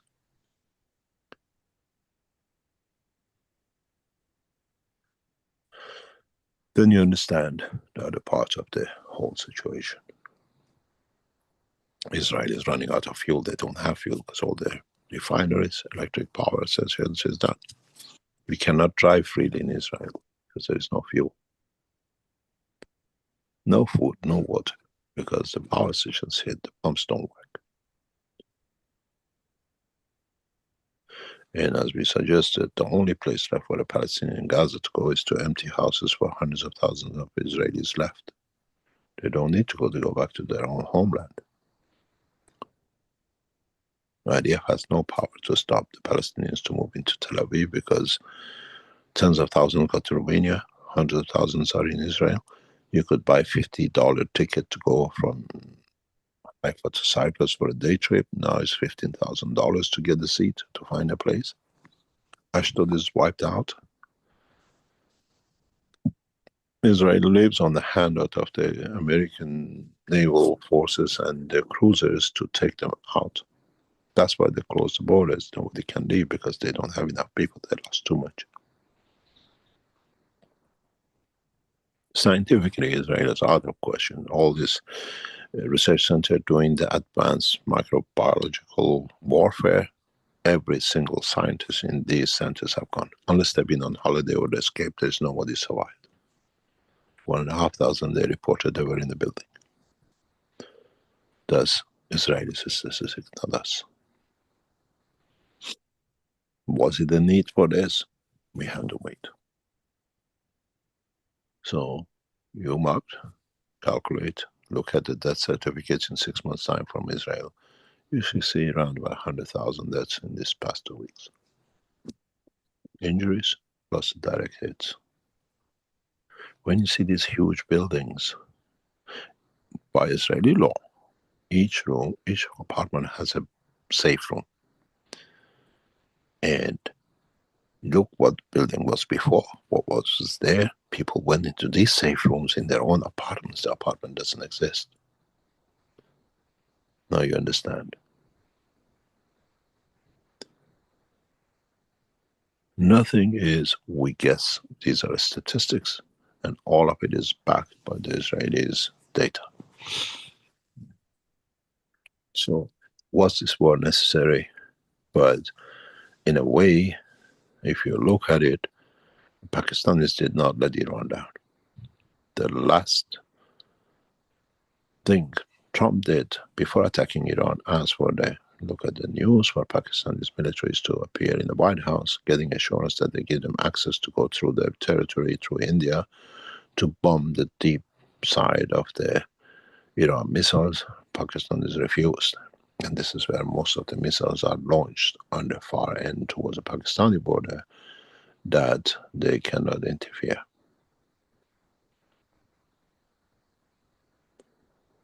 But Iran lost a lot, was in need for it. All our nuclear bunkers, all our nuclear materials are in hand. The B-2s dropped the bomb meters away where it is, and it was the biggest failure in American deployment of B-2 and B-2s. Was there a need? The only beneficiary is Rothschild and Matic.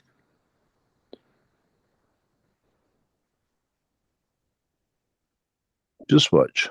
The death certificate appears in Israeli documents in the 6-12 months.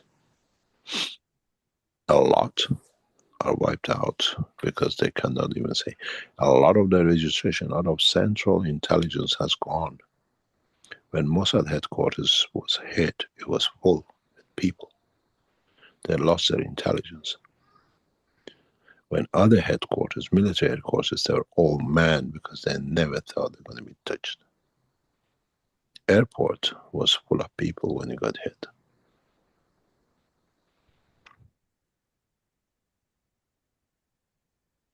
If Israel decides to go for a second time round, I think they go back to the Moses time.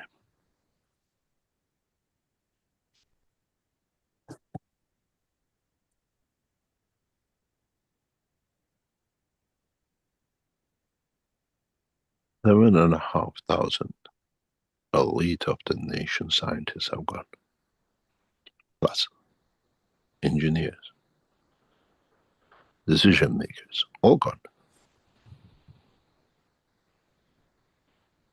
Was it the need for it? Did we have to do it? And just go on the statistics from the Israeli government, nobody else, nowhere else. When you hit the refinery, these refineries, you cannot leave them unmanned. Across from the refinery is the military port of Haifa. The port is unusable. Empty from soldiers. Where did they run out?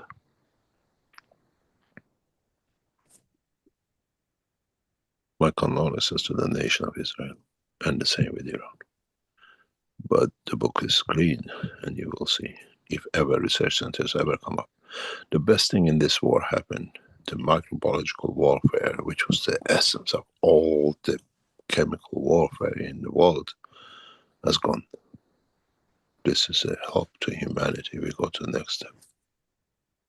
All the biological research, all the chemical warfare was operated through this center in the different covers with different nations. Now it's gone. And that's according to the Israeli government. Full operational when it was hit. There are no ghosts in these buildings. That's a top sign. They were trying to develop the latest that they can do something with the world and with Iran. Unfortunately, they're not there. Unfortunately, humanity has been lucky with this. All the silicon, all the drone facilities have gone. They were not empty places. They're full of engineers and top people, scientists. All gone.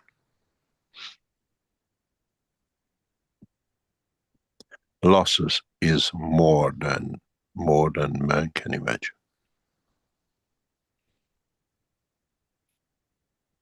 For both sides. It took 11 nations to bomb Iran, do everything to stop Iran. And it took Iran the first 7 days and a little bit of help from China and then. But one good thing will happen with Iran. Now we don't need to develop the nuclear material. Russia is giving it to us free. We became nuclear without wanting to. So what's next? Don't look at the rhetoric in the news outside in the West. They're bleeding beyond.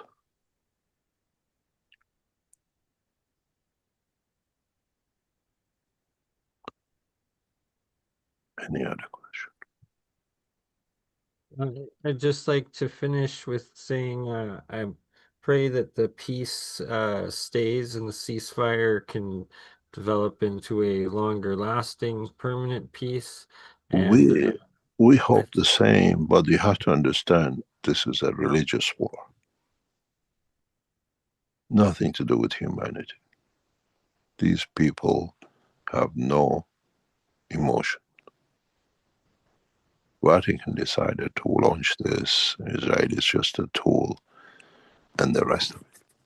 But it is, as I said, it's the last phase of mankind jumping on each other. You got to understand there's a lot of things happening economically. The SWIFT is going to be out of use in the next few months with the Chinese new system coming in, which is now operated with a lot of banks, which people outside don't know. They And this system brought in by the Chinese now fully operational. Doesn't need a SWIFT, doesn't need changes exchange in the market direct.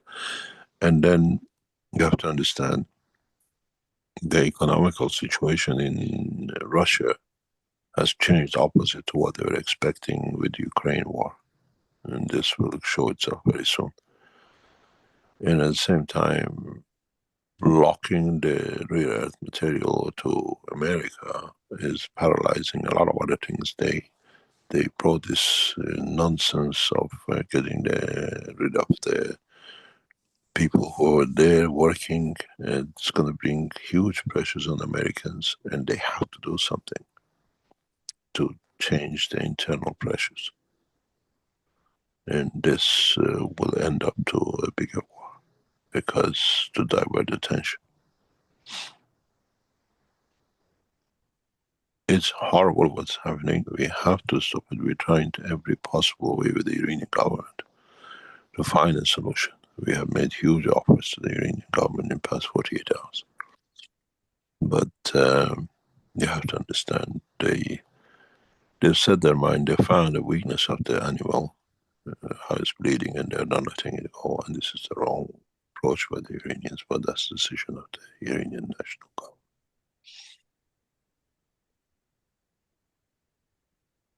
They were hoping they get the people on the street, they get the revolution, they brought a solidarity to the nation, and at the same time now a lot of Arab nations are going behind them.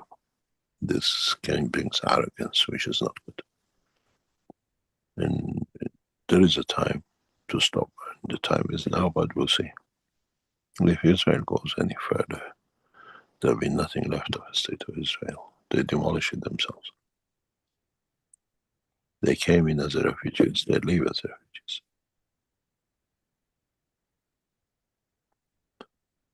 We tried to approach both governments, trying to bring census. Apparently, the Americans don't want to accept it because there's a reason for Trump to stay in office. And the Iranians have found their weakness. They're going to solve the problem for themselves. Total loss in this war is around about 150,000 from both sides and nearly 250,000 injuries.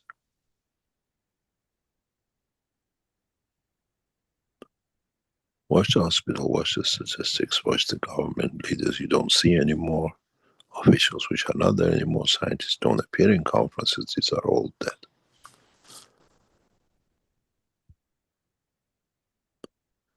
Just watch which conference is coming up: biochemical conferences, nuclear conferences, atomic conferences, military conferences, all get cancelled by one by the Israelis will not be there because scientists have gone. People who are instigators. Look at the structure in coming months in the scientific world and see what's missing, where it's missing, why there's no more research papers coming out of Israel. They reckon 80% of the research papers in Israel will not appear for the next 5 to 10 years. Because the scientists are not there anymore. And a lot of foreign scientists have already fled the nation.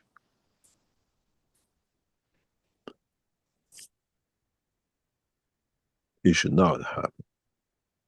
But this one man has brought one nation after the nation to war. But this time he chewed more than he could swallow. We lost one of the biggest supporters of Keshe Foundation the first day of the attack. Knowledge seekers one day will know. The man who stood by our technology and science in Iran.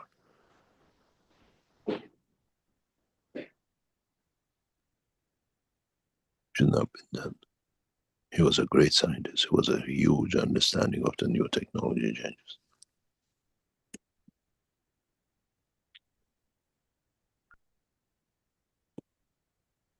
It's time for peace and it's time to bring the new technology, and we are on the verge of doing it. If you understood, I keep on telling you, don't sell your market shares. Hold on to it.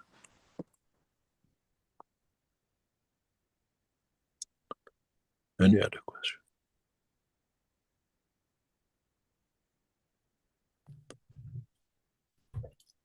Okay, thank you, Mr. Keshe. Let's see here. We have a request in the chat from Lisbeth. I'll just say, and you can say whether we should do it or not. She says, can we take 2 minutes to elevate the souls of all those who have died as part of these clashes in the Middle East and between Russia and Ukraine? That means 2 minutes of silence. Why don't you give from your soul, then bring it to a dimension of physicality of silence? Use these 2 minutes to elevate the soul of the world leaders. Nothing else. And you don't need the physical silence. Make the time within you, and you can reach it much more than the silence.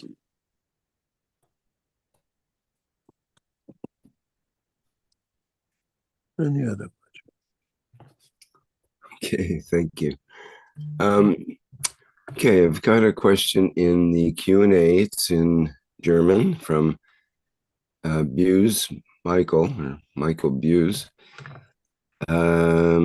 It translates to, you mentioned some time ago that there are humans or human-like beings living inside the earth, possibly in a non-material state. Could you please tell us more about this? In what field state do these beings exist? Do they have connection or communication with the surface or with you? Can you repeat? Can you repeat? Okay. You mentioned some time ago that there are humans or human-like beings living inside the earth, possibly in a non-material state. Could you please tell us more about this? In what field state do these beings exist? Do they have connection or communication with the surface or with you? What role do they play in relation to current developments? And what do these inner earth humans think or feel about the driver on earth, the forces that control events here? There are a number of things you have to understand. Life within does not mean physical intelligence. Life within does not mean physical body of the physical man. It could be in shape of any structure. Have emotion, understand, has intelligence. This is the same across the universe. It's not exclusive of the earth. As we have the birds flying in the sky, we have the fish in the sea, we have man on the surface of the planet, we have life within the structure of this planet. And depending and according to what the structure is made, how it's made, depends the physical, what we call manifestation of. The whole structure of this planet is not the way we've been led to believe. We have moles live under the surface. We have all sorts of animals which make their tunnels and they live. They have intelligence, they have life. So going by the same principle, within the structure of the earth, even within the core of the structure of the earth, there is a life. Is it aware of the thing happening above? Does it matter to it? Because that's the only world it knows.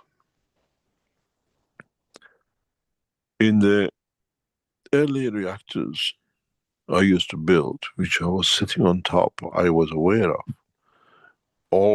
every position of it. And if you go back to the teachings I've done many years ago, I always say when you start a reactor, pray for it, because it has a soul. You create lives in these systems.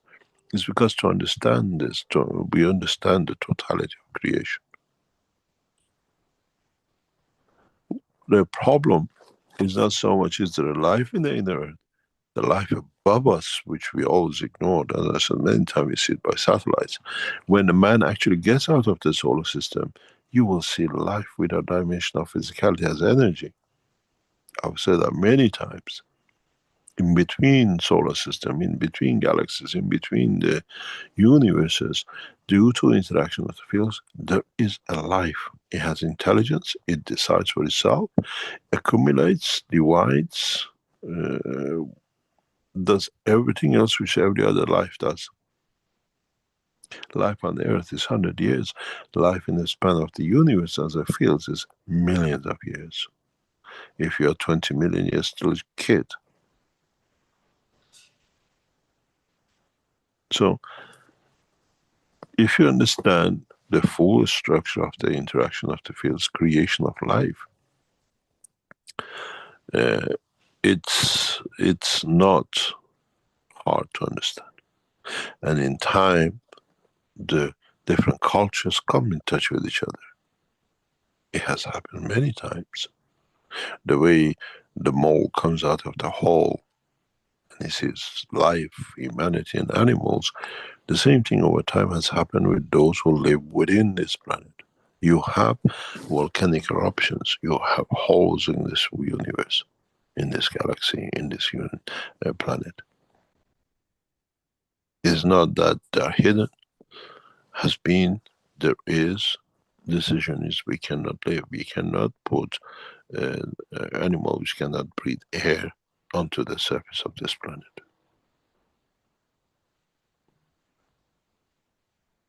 So there is life. Man has to respect that life, not just what's within the earth. Is there a life? Yes. Intelligent? Yes. Because if they're not intelligent, they could not replicate. They couldn't find a way to survive. So intelligence brings them survival. And you can survive, you are intelligent because you find a way.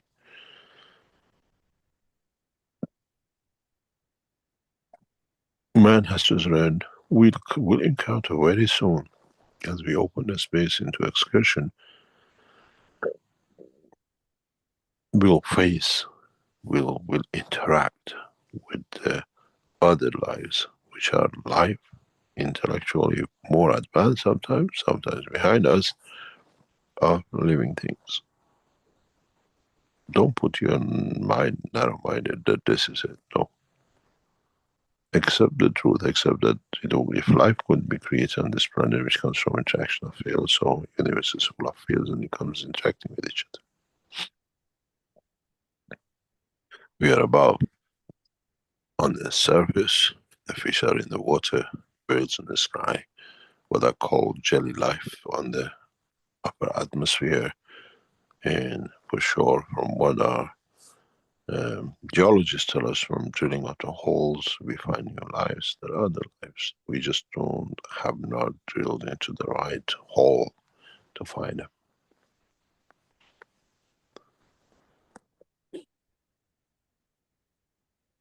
Life exists from the center of the planet to the heart of the Creator and all the space in between. Any other question? Bernie had put in the chat here, he says, may I please ask one more question about scheduling a follow-up interview, please? I hope to discuss several material science aspects I've discovered working with the Maggrav coils, electrochemistry, GANS technology, and nano-material plasma states. Are you open to interviews? Or send a message to info@keshe.foundation. It'll be organized that way. Okay.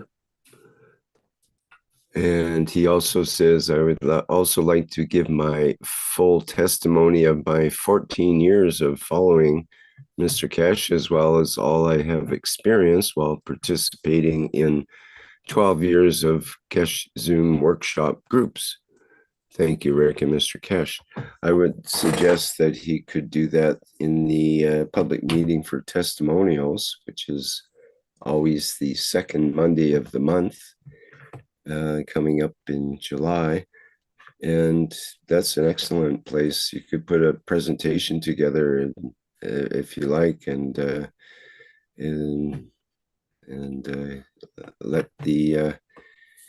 let that workshop know about all your things you like to talk about. So, what would you suggest, Mr. Keshe? I think that's a good idea. because that's the way people share. All these testimonials, one day will be opened up in a different way and people learn step by step. You're researchers, that's why you release it. People publish scientific paper. Knowledge seekers create testimonials without payment to interfere with the outcome. That's the way we look at the testimonials.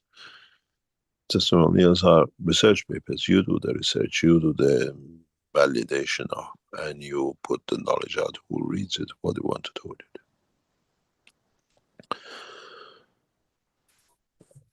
Your peer review is your peers are peering at you while you give your presentation, and they'll give you the worst thing to do response instantly. Yeah, the worst thing to do if you want to keep a technology hidden or a knowledge hidden is to go to the scientific papers publication, which now we understand 90% of the publications are all fraud, built to defraud, divert attention or knowledge, and partially to cover the lies of those who sponsored it. It's very strange. The numbers, 80-90% of the published papers are all lies. More and more is coming up. It's just put out to please the people who paid the research for. And the worst thing you can do is to patent the technology, which means I give it to you, do whatever you like with it, but it's the cheat which the Europeans brought in with the patent business to get access to the other people's knowledge. And it's not washing anymore. Not washing out anymore. There's no more people. Any time you want to lose your technology, you patent it, which means I give my knowledge to everybody else, but I want money for it or whatever. We changed this in the new structure of the contracts with Market Corporation. You will see, because it's a public knowledge, it's not something that we hide. It has to be released once the things are completed. With all the governments, with all the institutions, with all the companies we negotiate, we got away with license, with what you call patenting and intellectual rights. We give the technology. If the technology is correct, we take 10% on top of the bill of the sale. If the technology is wrong, you cannot do anything with it. Why should you pay? This means that you will see all the organizations, all the companies which collaborate with Markray. If you develop, let's say, a plate, and it costs you $100,000 to develop it, make it, and you sell it for $10, that's a profitable company. We have brought an international license fee, 10% on top of that. Whenever you pay VAT. And it's the job of the factories to pay, not the public, because you already pay it. This way, we have got around all this licensing, certification, research, patenting, and publication. Because if a technology is used and sold, it pays as a point of sale. If it's useless, it doesn't have any income. You will see all the contracts signed and going through Markray Corporation carries this international 10%. Doesn't matter, you use the technology in Africa, you use it in Asia, you pay $10 for a good in Africa, you pay 10% on it. You work in America, you pay $1,000 for it, you still pay 10% for it. The new license fee we put out is attracting a lot of attention from the government. This way, does not matter who takes technology, what it does with it. Sources back to the point where it came from. 10% bill is a scientific payment. It's the same as you get royalties in the music. If somebody plays your tune, you pay for it, doesn't matter what they do. Now we set the structure. We change the patent business. Doesn't matter what patent. Technology refers back to what it is. It uses a nanotechnology, which is confirmed to be Keshe Foundation. You are the guy who buys a microphone or telephone which uses that. 10% of that bill goes to the foundation. International intellectual tax. Does not matter. You sell the goods you manufacture in China, you sell in America, and America pays 10% on the bill. And this is written in all our contracts. Goes by Technology has to be open. Let people use it. Let them develop it. You don't need to patent it. You don't need to hide it. Connects to a knowledge. Recipient of the knowledge takes 10%. It has a value. It's the same as a farmer. Why should we pay a farmer $20 per kilo for a meat which it cost him all his life, and plus all his expenses, $18? He has to live. He has to live correct. This is why you go to a shop to buy the cheapest, but who suffers? The farmer then. Why don't we pay equal, correct amount that the farmer survives, can expand, brings a new life, doesn't need to find shortcuts to create health damage. Now we've done that. You will see with all the Keshe Foundation going through market contracts, 10% sales tax. Does not matter where our product is sold. In China, manufactured, sold in America, produced in America, sold in Vietnam. 10% follows, and the government see the right to it. And this is the only way we can go to the next step. This is what we need, this money which we set to a stagnation, to get these things sorted very rapidly in next few. Because we already passed our deadline, we are still stuck. But all our contracts go that way. Government contracts, you use our technology for defense, you're welcome. You bring it into commercialization. Part of it, 10% or whatever the technology used, is the job of the scientists to track who use the technology for the 10%, and the governments to allocate it the way they do with the musicians. What's the difference between a scientist and a musician? How come people get royalty because of the music played by somebody on the radio or used in a movie?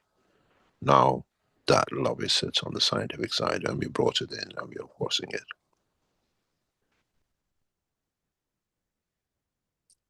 And this is the way it should be, should have been, not patent rights.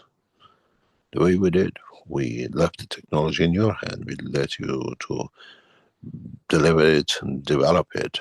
But you will find out soon, very soon, next few years, anything you developed which uses in source Keshe Foundation technology, you still get your money. Customer pays 10% tax, intellectual tax. There's no need for the guy who made the wipers of the cars, if you know the history of it.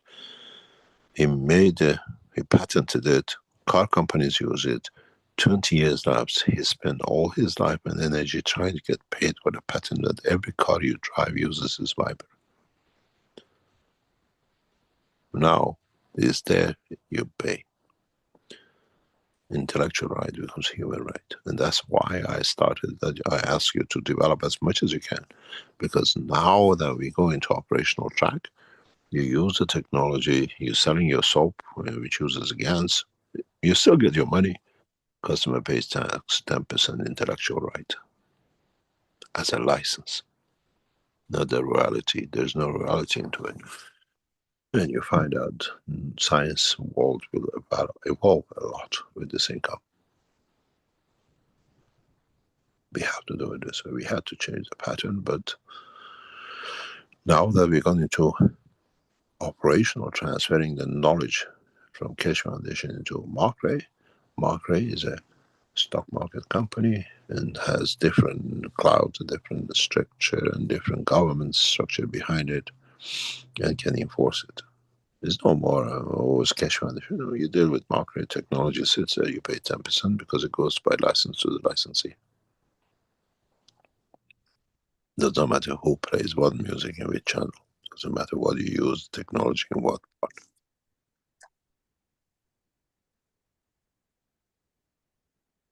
You will see the changes, and now we have written into all our agreements, and it's acceptable because it doesn't affect the profit of the company. Does it affect if you pay 20% VAT on your goods? Goes in the hand of the pocket of the government to do what they do.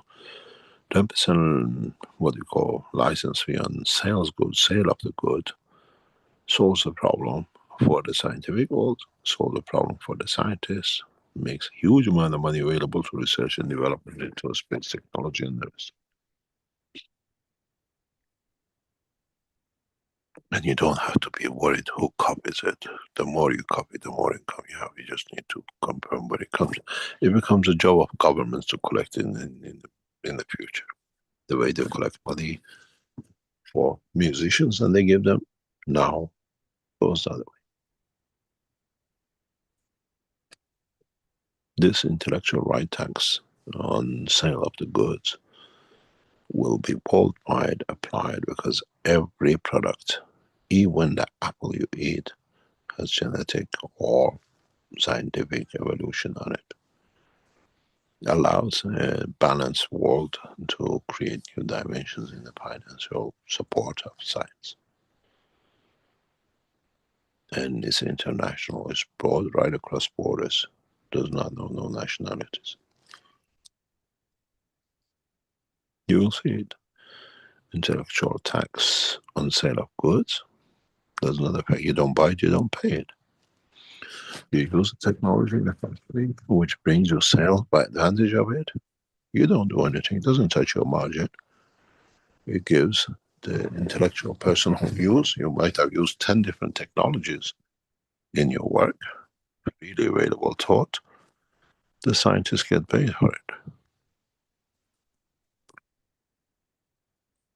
And this is the way it's going to be. All our contracts through market carry this 10% intellectual right license.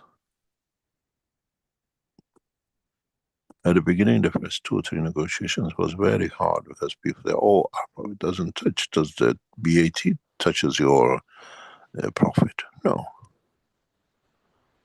You produce microchips, uses 10, 20 different scientists, know-how in life for companies.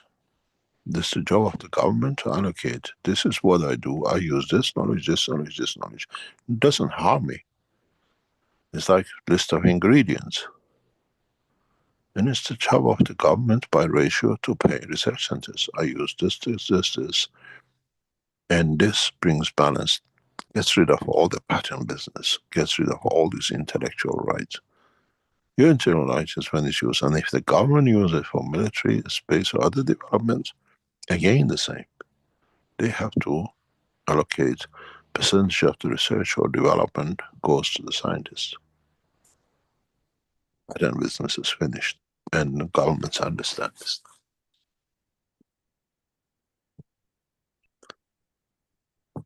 And this is why I always ask you to do as much, teach as much, develop as much, use as much, because when there is enough of it in the market, there's enough of it usage, you sell your things, you have to pay your taxes.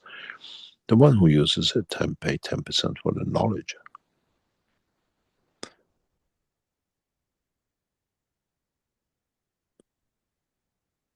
Intellectual right has to be the right for people who develop it, but controlled by the government that all get paid for it.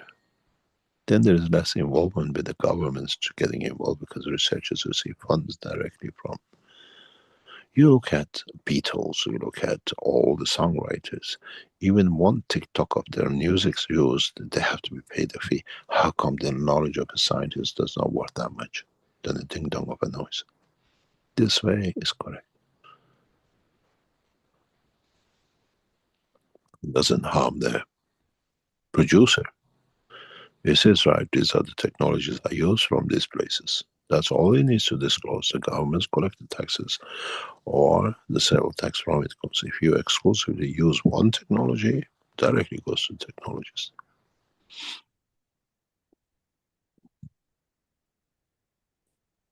There is a need for restructuring and justice to scientists and the people who develop technologies, and this is the correct way to be done. In America, you pay 4 different taxes: local tax, government tax, this tax, that tax. Why not pay the scientist who brings you together with the governments to collect the taxes for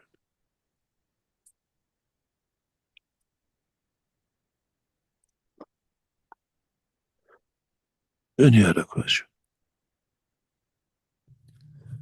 Sorry, but so let me add something. By the way, now you understand why we say the price shares you see in the market is not real. If you collect these 10%, you can see the revenue.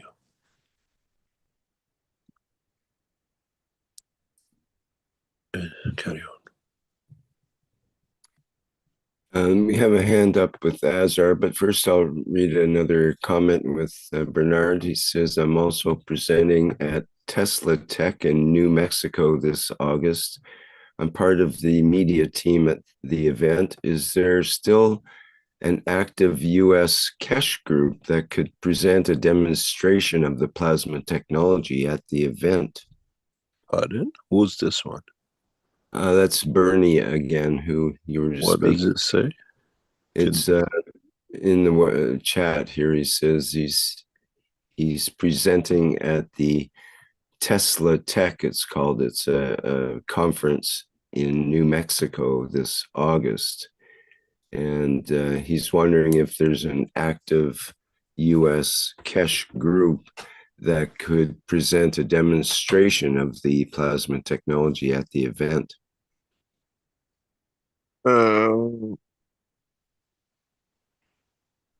We have to know what it is. On the 16, 17, sorry, am I correct? 16, 17, 18, 19, or somewhere around 17, 18, 19 of July, there is a medical conference in Vienna. I think we've been told something like 500 psychologists and people in that field will be attending. And Keshe Foundation has been given 3 hours of lecture in this conference on the 19th, which we present the Keshe technology to the world of, to the scientific world, to the world of medicine. The application of it is done by invitation, and I'll be presenting this. You cannot just come in, I presume. It's for doctors and the world of medicine. We've been given this thanks to Dr. Kern and his work organizing this. We're making this presentation of the technology, psychological part, and the technology in plasma technology, cosmic ray, in world of medicine. And if we know what this conference is, exactly what it represents, who is going to be there, we can tailor make, or we can arrange live demonstrations from remote places that nobody knows where we're doing the research to explain the technology, or we can organize with a couple of people in US to be there. But it has to be, you got to understand, these positions has to be delivered scientifically. Maybe 5 minutes at the beginning, the history, but you have to deliver the technology scientifically accepted by these people. If it's Tesla, which part of it is, what does it apply, who's there, and then we can tailor make it. Yes, sir. So it's hosted by Steve Ellswick. He's been doing it for about 40 years. And this year there will be Dr. Bob Greenier, the head of the Martin Fleischmann Memorial Project out of the UK there, the top LENR cold fusion scientist. And there's also Gerald Polak. He's the fourth state of water out of, I believe, Oregon or Washington State University. That's also going to be there, as well as How many people are attending this conference? I believe like 500, maybe 1,000. There's going to be Terrence Howard there with Dr. Yu of NASA presenting their theory of everything model as well, the geometric model. And yeah, I myself will be demonstrating a process of transmutation of hydrogen into helium will be reproducing through this white plasma arc electrolysis process, as well as a second transmutation cold fusion process, but the second one is strictly acoustic energy input only of aluminum into iron spherical metal cold fusion, and that I've been able to figure out the process of the stabilization of the iron sphericals afterwards when drying them to prevent the decay rate. as well as what you were just saying about the 10% aspect of invention. That's absolutely reasonable, and I fully agree to that on what I'll put forward with you. And the major one that I believe I've produced and replicated that you've spoken of over the years is the production of deuterium as well as tritium on the different electrode nanostructures through specific GANS electrochemistry process, including using the triple solenoid Magrav coil design and the nano coating that you've taught. And that also I've learned how to stabilize their decay rates when drying into the solid form in that. So it'd be something I'd be interested How in. long is your time of presentation? I could put an hour, a 2 hour one of my own work, or at Tesla Tech, because I'm part of the media team there. So I can range for remote demonstrations as well as live demonstrations if they're able to be arranged. I believe it's August 7th to 14th or something like that. I'll get the exact dates and we'll put it in the email to If you. we can participate remote, we can discuss.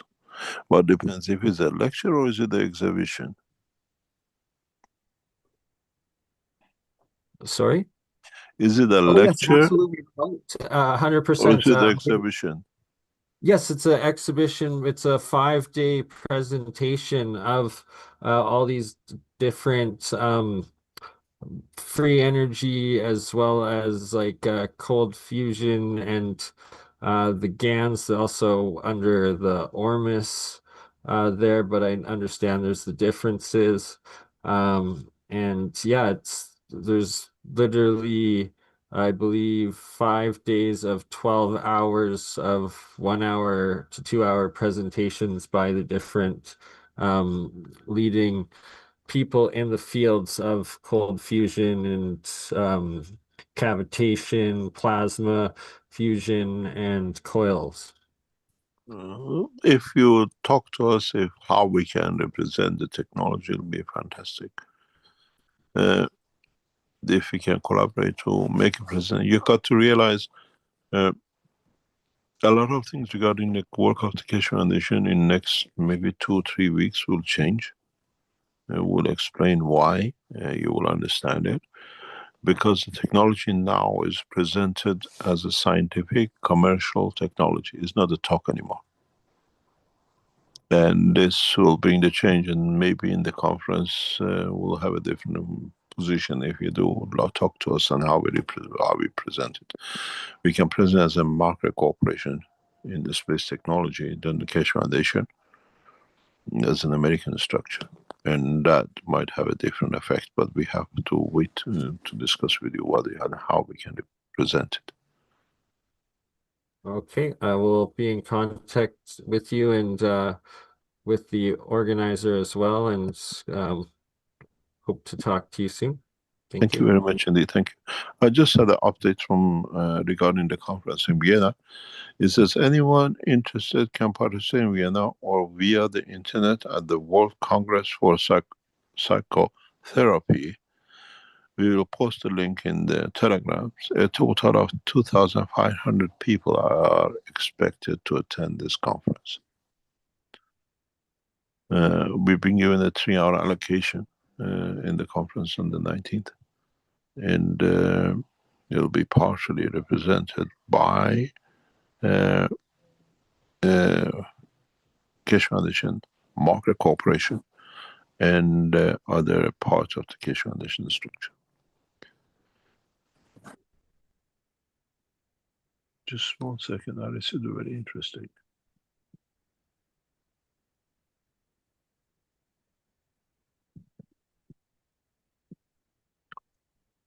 We just received a message from one of the knowledge seekers. I would like, hopefully, for him to be kept anonymous. Mr. Keshe.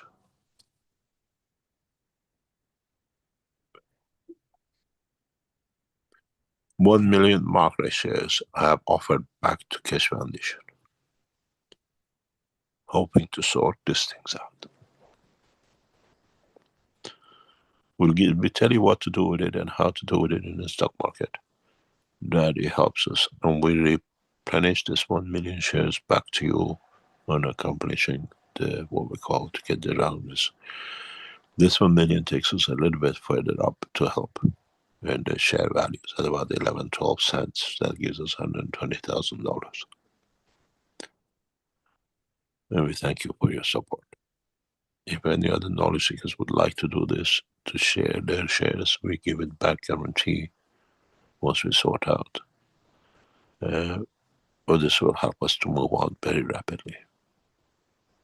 Thank you very much. And we thank you for all your support.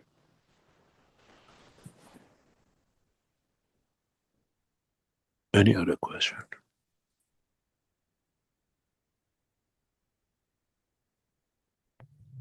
Yes, we have another hand up, and it's from Azar.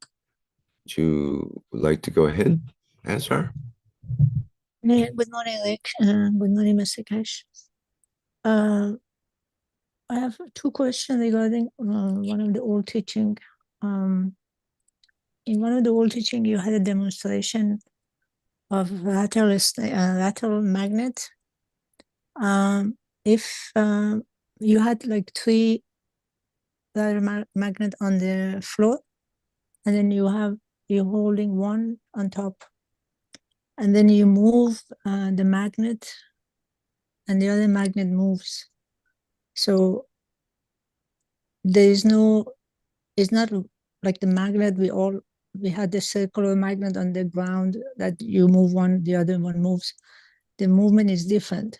So you explain in this that how the field, you can see how the field is not the matter that moves the matter, is the field that the interaction of the field moves the magnet. So then you take this is happening in the universe, like everything moves according to what something else moves. So my question is here, you holding the lateral magnet on top, but who's holding the last thing in the universe? Because magnetic fields are all connected to each other. Nobody's holding it. It's one what I call perpetual connection of fields. It's a spectrum of a strength which connects to what and how and what matter. This is something which we need to teach a lot for people to understand, that plasmatic energy is part of the structure of matter energy, but we never consider it. This is why in the teachings I always talk about the matter and the energy of the matter. This is why the book 1 and 2 and 3 brings out. We consider the matter as it's a matter, but the matter to stick together needs an energy to hold it together, individually and collectively. And it depends which one you can connect to. In the matter state, in the magnet, metal, we connect to so many balance fields of so many plasmas together. That's all it is. So if I can change the balance energy, I can move even a stone, I can move a plastic, which we've shown before, understanding knowledge behind it. But all the fields are somehow connected to some other fields that at this point manifests itself in a matter level. There is no end to it. It's one vicious circle going back to itself. okay, so can I say, for example, if I get a circular room, like a planet Earth, and I have a opening to it, and I create a whole field inside of it, and I threw in a whole bunch of items, and suddenly they're all holding their own position in that field because they're all interacting. So it's just like the whole universe is just like that. So there's nobody is supposed to hold something because everything is holding themselves. The holding to magnetic and gravitational positioning of the field strength. Okay. That's the explanation of it. Okay.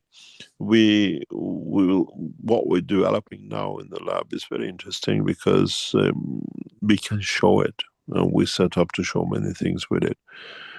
And you should be able to see magnetic vortexes, plasmatic vortexes, made by the field themselves in how they connect to each other. You should see the way the information comes. I hope maybe in the future we can, if you remember in Barletta, we made the structure of the physical brain. Our next step, maybe next 3 months, 6 months, maybe more or less, to build the structure of the energy of the brain, which is the total breakthrough in the world of science. We have set up the first half of it. It's going to be developed, to be finished, where we dictate the layers, but at the same time, we use only the energy, not the matter. And this is a huge, huge breakthrough. It just changes everything. In a way, we can feed the whole humanity with one system. We are maybe a year, 2 years away from it. Maybe less, maybe more. If you're lucky, we might hit it next month, God knows. But our scientists have to understand the work that they can develop that phase.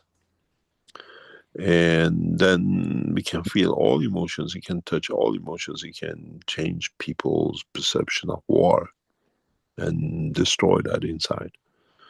This new system, which is now going through a test in past couple of weeks, will change the world of science in understanding the work of the energy of the matter than the matter. That's where the breakthrough comes in. Mr. Keshe, the next thing I want to ask is when you talk about if we know the mass of destination, there's two questions here. If we know the mass of destination, we can actually travel to that. It's just like the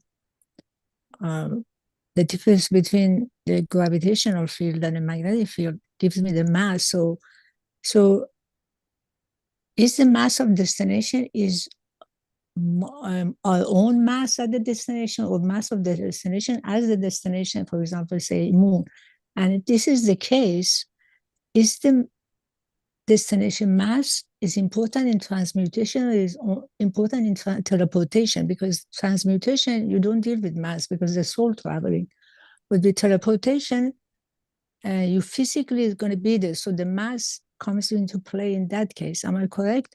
And if it's correct, then it has to be with my mass in, say, planet Moon or planet Mars, not the mass of destination itself. I'm not sure.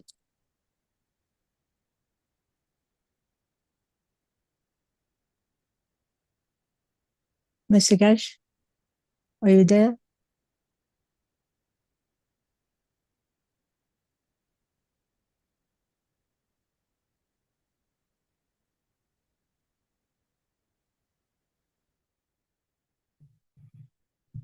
His microphone's off right now. Sorry, I didn't notice I was talking to myself. Okay, there we go. What happened, Mr. Keshe? I by accident touched the microphone and I didn't notice it. If you explain the mass as the interaction of the given amount of field strength, then you are correct. Considering that the centrifugal force of the universe dictates that mass. The mass of the elements, which is the balance fields of the gravitational magnetic field of given strength and the amount of fields, is explained as a mass. And this is dictated by the central point of the universe in this universe. The mass of the copper in another universe can be totally different, because the field forces, then it dictates on this, on how. Then this dictates on how much fields can be. This is why the energy of an electron is fixed. We know what it is. We know what the energy of a proton or a neutron is, because this is fixed. We cannot change it. It's dictated by central forces of the center. But again, within this, there is another field which is dictated by the center of unicos, which dictates that. So the masses are not all the same in all the universes. And the weight changes, the mass in the center is dictated by the centrifuge forces of the inner center. Mr. Keshe, I know partially, I know that. Let me explain something. You have to understand that the universe, our universe, or any universe, does not have a central black hole. It has a longitudinal, it's like a ray, because it's moving within the unicos. And it has a direction. So if you one day we can look at the whole of our universe, is not more or less spherical. It's very much like a flat UFO, because the central line is a combination between the light and the matter as a plasma. And this, the speed of the travel, the speed of rotation of central column of the universe, dictates the mass. Because if the speed of it, if the absorption rate of it is different, it will reject the mass into the unicos. This is how it actually happens in the atomic structure. An atom, when you look at it, the electron is not spherical moving. It's very much a plasma UFO shape, because its central point, it dictates its motion. It's not a ball that you see, you follow. It's slightly elliptic. And this is what we have to understand, because this shape dictates the mass, the matter state. And this is part of the understanding of transmutation. You cannot transmute with the same mass from one universe into another. It's impossible. So Mr. Keshe, okay, so it's impossible, but then, so the mass is important in transmutation then, and also in teleportation, because in transmutation, you don't have to physically be there. For example, I can be sitting here in my room, and then I transmute, go someplace in Tehran, and I can see, for example, my parents, but I'm not physically there, but I can see them sitting there, whatever. I can see the objects in the room. I can see that. But with teleportation, physicality is going to move, and the only way physicality can move, because the soul has to come out enough to expand, to kind of get the physicality engulfed, just like the way you explain the envelope, that you put something like a letter in an envelope and you can mail it. So the soul comes out, expand enough, the physicality is going to be engulfed in soul. And then at that point, the soul has the interaction, because the soul already has all the connection with the whole universes. So it can decide where it wants to go. So the mass doesn't matter or matters. I don't know. You see, I'll explain it backwards. Maybe you understand it easier, or maybe it's understood easier. Mass is a interaction of the gravitational magnetic field at the level of the universe for every matter. This is why we say the mass of thing everywhere is the same. When it interacts with the environment, it gets a weight. But you have to understand that this mass, which we dictate to be whatever, itself is dictated by the unicos mass, by central field forces, which in this universe allows the interaction of.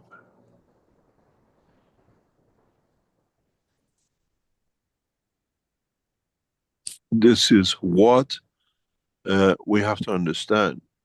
The mass in this universe is fixed by its interaction between the fields of itself in the central point. That's why you have such a small amount. Atoms are not the size of a galaxy.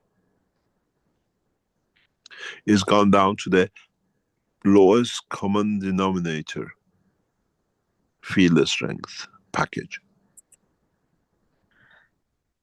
And this is why we go through nuclear decay, because this package interacts with the fields around it, with other fields which come from other masses, and in giving and taking, it in a way divides.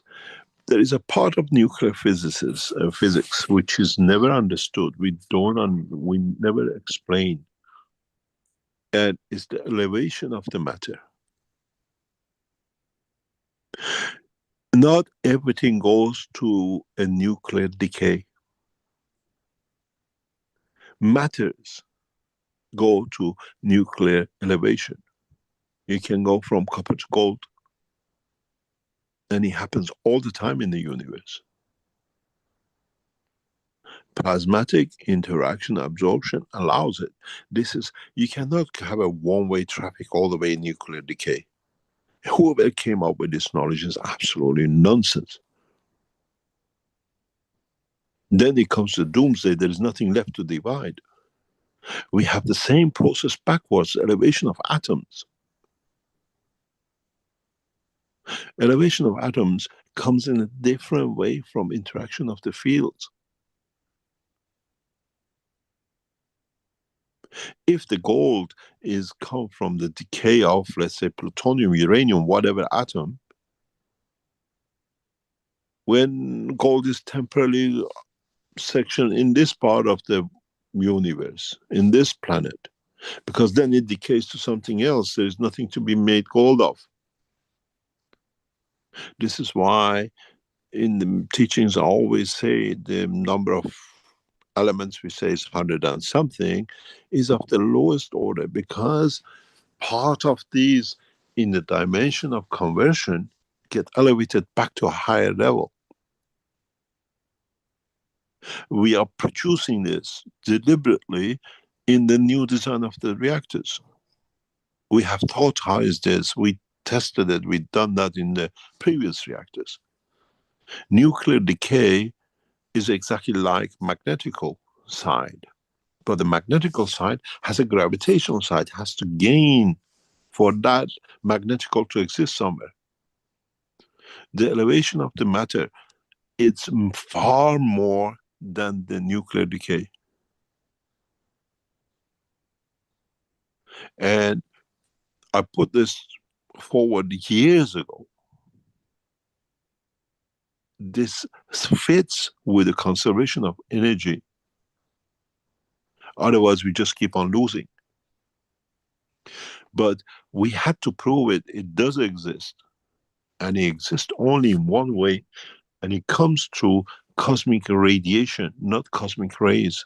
This is the reason I started to talk about cosmic radiation months and months ago. Because I know one day it comes to it.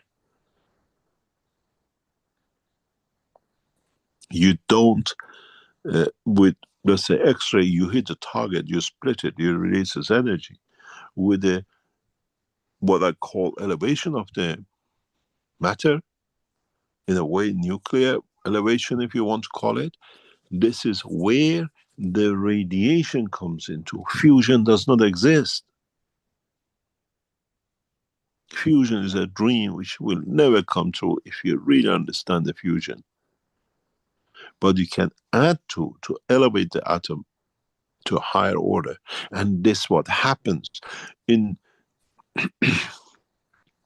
in nuclear physics. We talk about the split of uranium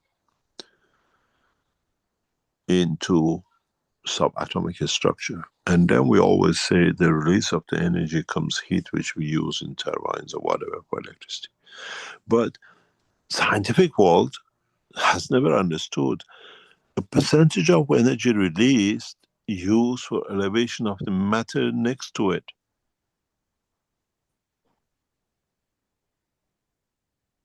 In the energy level. Then you have to find out, because this environment does not allow manifestation of it, where that energy matter comes up to. This is what we do in the production of material. Elevation of the nuclear elevation exists, has to exist. Otherwise, we are a one-track mind of decay, decay, decay, decay, decay. Where are we going? Where did we come from? So the source continuously creates much, much bigger elements that we don't even know that they decay today, become uranium of today, and then decays to something, something, something else. Half of the knowledge is missing. Nuclear elevation exists. It does exist because it uses the surplus energy of the higher order to interact, to create elevation of. It doesn't need fusion. This is why I always said fusion is a dream which never come true.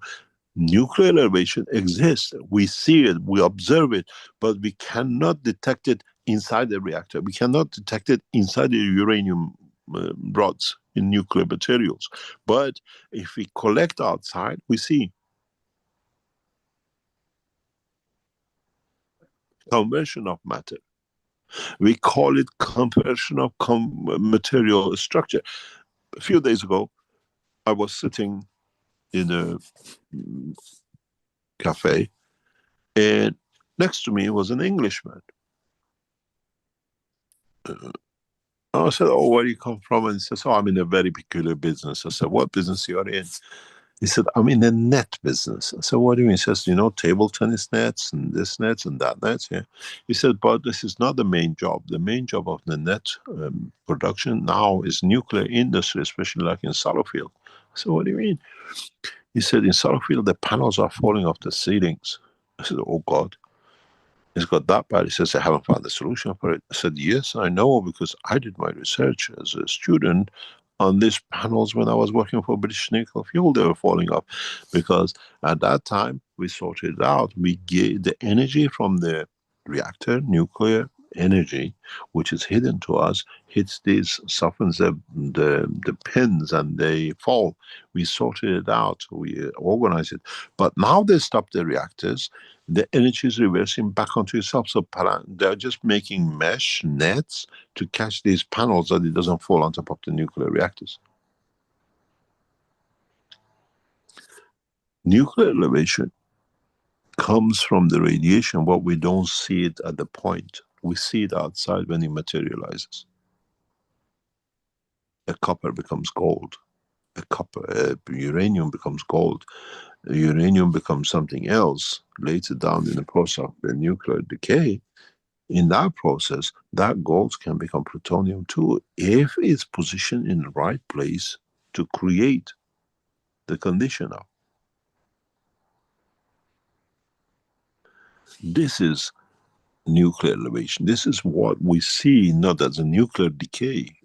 Decay is half of the gain.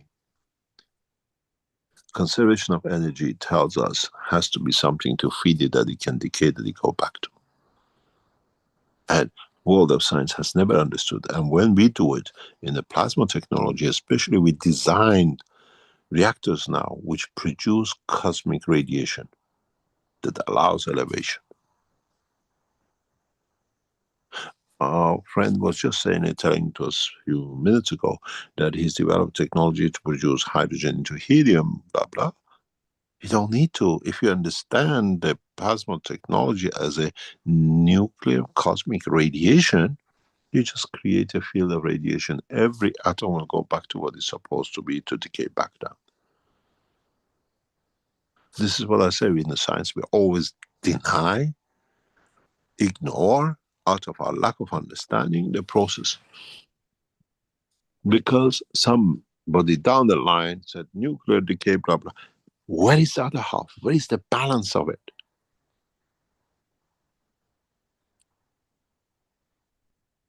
And if you understand this, then you understand mass is part of the equation. Universal mass is part of the equation.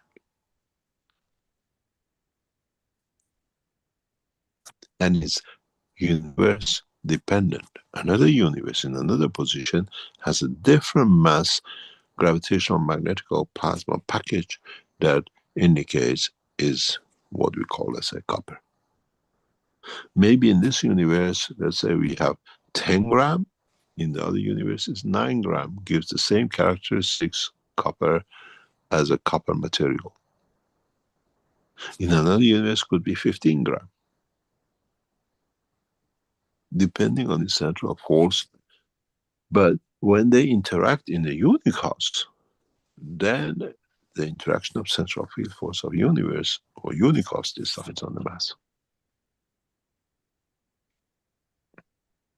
This is, and if you understand this, using the transition time between the mass and the energy which goes up to become the mass again, you can transmute, you can transfer, you can do everything. This is what we call time, the time of switch time.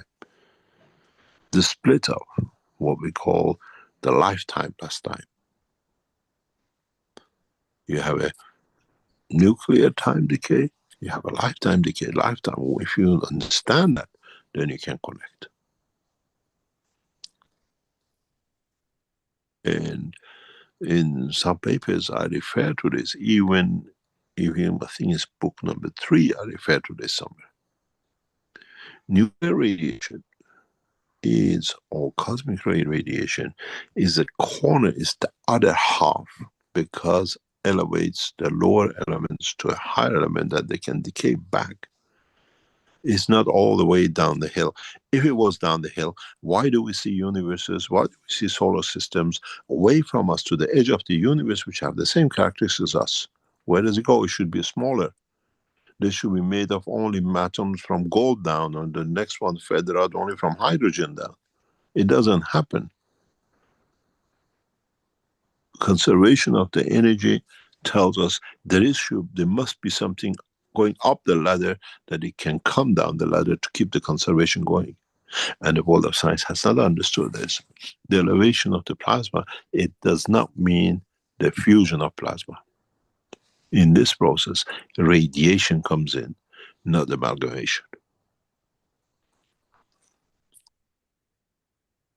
In a way, you blow air into the balloon, you don't bring another balloon to add it to it. World of science doesn't understand. It never understood that. You go and look at any literature, is not, never taught. And most of this radiation comes out of nuclear decay. The bits of the energy, when it splits, they say it comes energy. Okay, just because we use the heat of it, we ignore the other part of it, which is used for elevation of the atoms in the field strength to elevate to the higher that they can decay.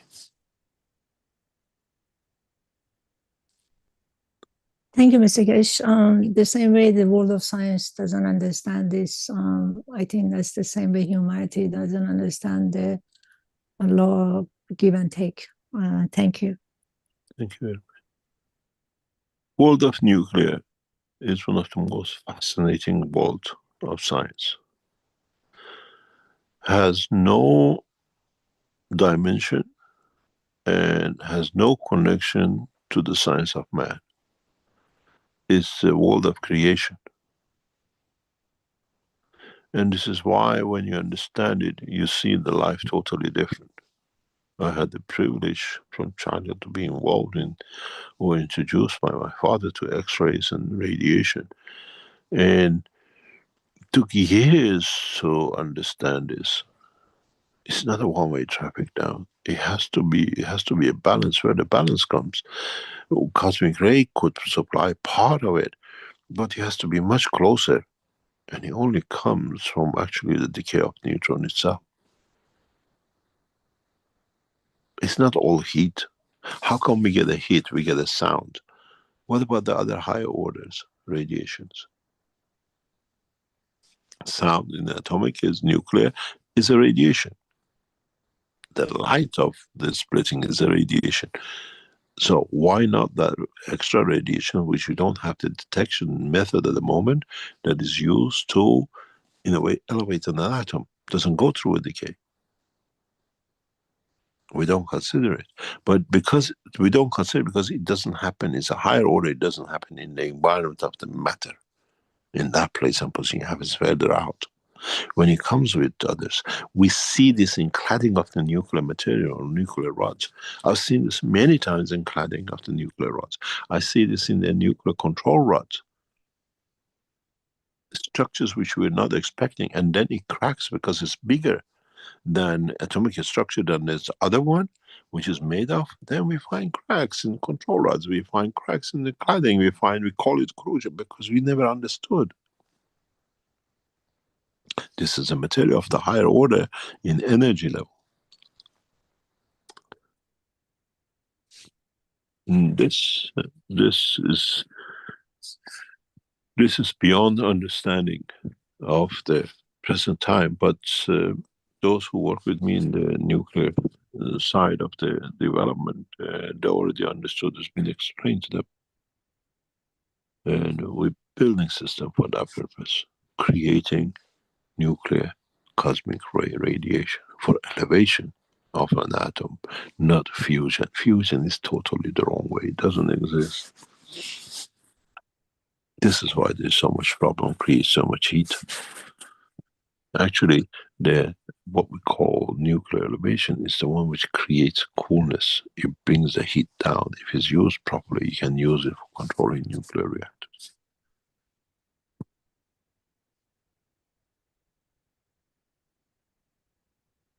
Any other question?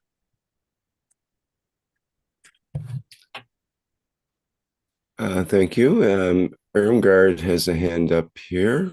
Could you go ahead next?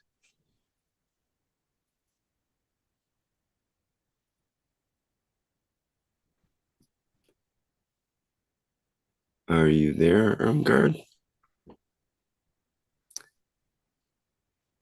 Now that should work. Ah, yes. Now we hear you. That's right. How are you, Irmgard? Thank you. I had briefly corresponded with Mr. Keshe about maybe helping with my father's art to make a contribution to the Keshe Foundation. And since then, I've had the idea maybe we could make reproductions and use GANS materials to print. Is that a possibility? Everything is possible. I read your message. I thank you very much for your offer. But how are these valued in the market? I mean, how popular your father was with his work? He had lots of exhibits, but he never really pursued marketing them because he did not like what was happening in the art market. Like, for instance, like Van Gogh starving, and then now the people making millions off of his work. So he never wanted to participate there, but he had his own private exhibits and marketed them that way. But not very much. We have a lot of them left. How many do you have left? A couple hundred or more, several hundreds actually.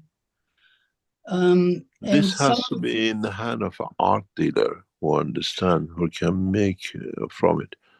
It's very interesting what you said. When I read your message, it brought the flood of memories back from years and years ago. And I was trying to find a solution. What did I do with it? What happened that time? In 1980s, early 80s, I was in the same situation as you are, I mean, what you offered us today. I was flown by the British government to Holland. We had to drive through Belgium to go to northern France with, that time, police cars and all sorts of things. It was ridiculous. I never understood why it happened. They took me to an old abandoned school. I was maybe 26, 27. I was one of the multimillionaires in England, and they wanted to get me to buy this artwork. And they opened this school, and it was full of paintings in covered packages or whatever, hundreds of them. And I said to the guy, what he says, this artist was sponsored by the government, and his artwork was kept, that when he dies, it gets value. Now he has gained value, we want to sell it. You understand?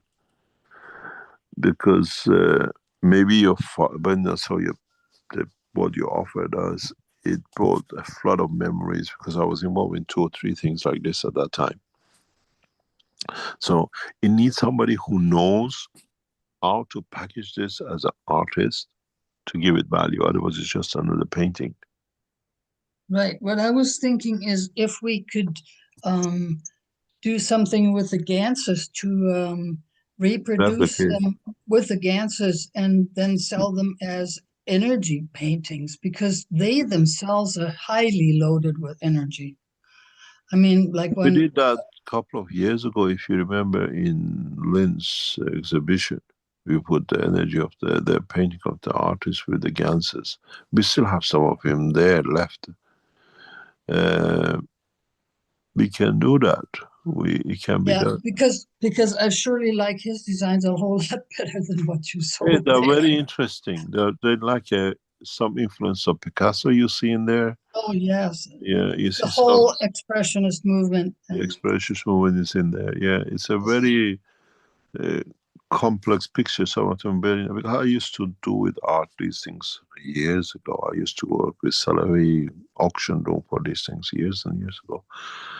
Uh, and and for me, he was a little bit like you. He was an eternal teacher, only in a different area, and highly ethical.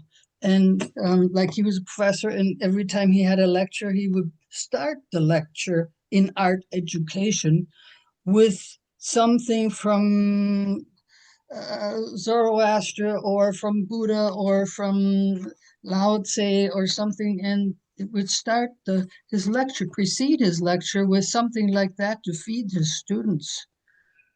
And he also did an extensive work with youth, and so he included everything from physics to poetry to music and everything. All those things for me are contained in those paintings. I yeah, see it's all the things. amazing. It's amazing.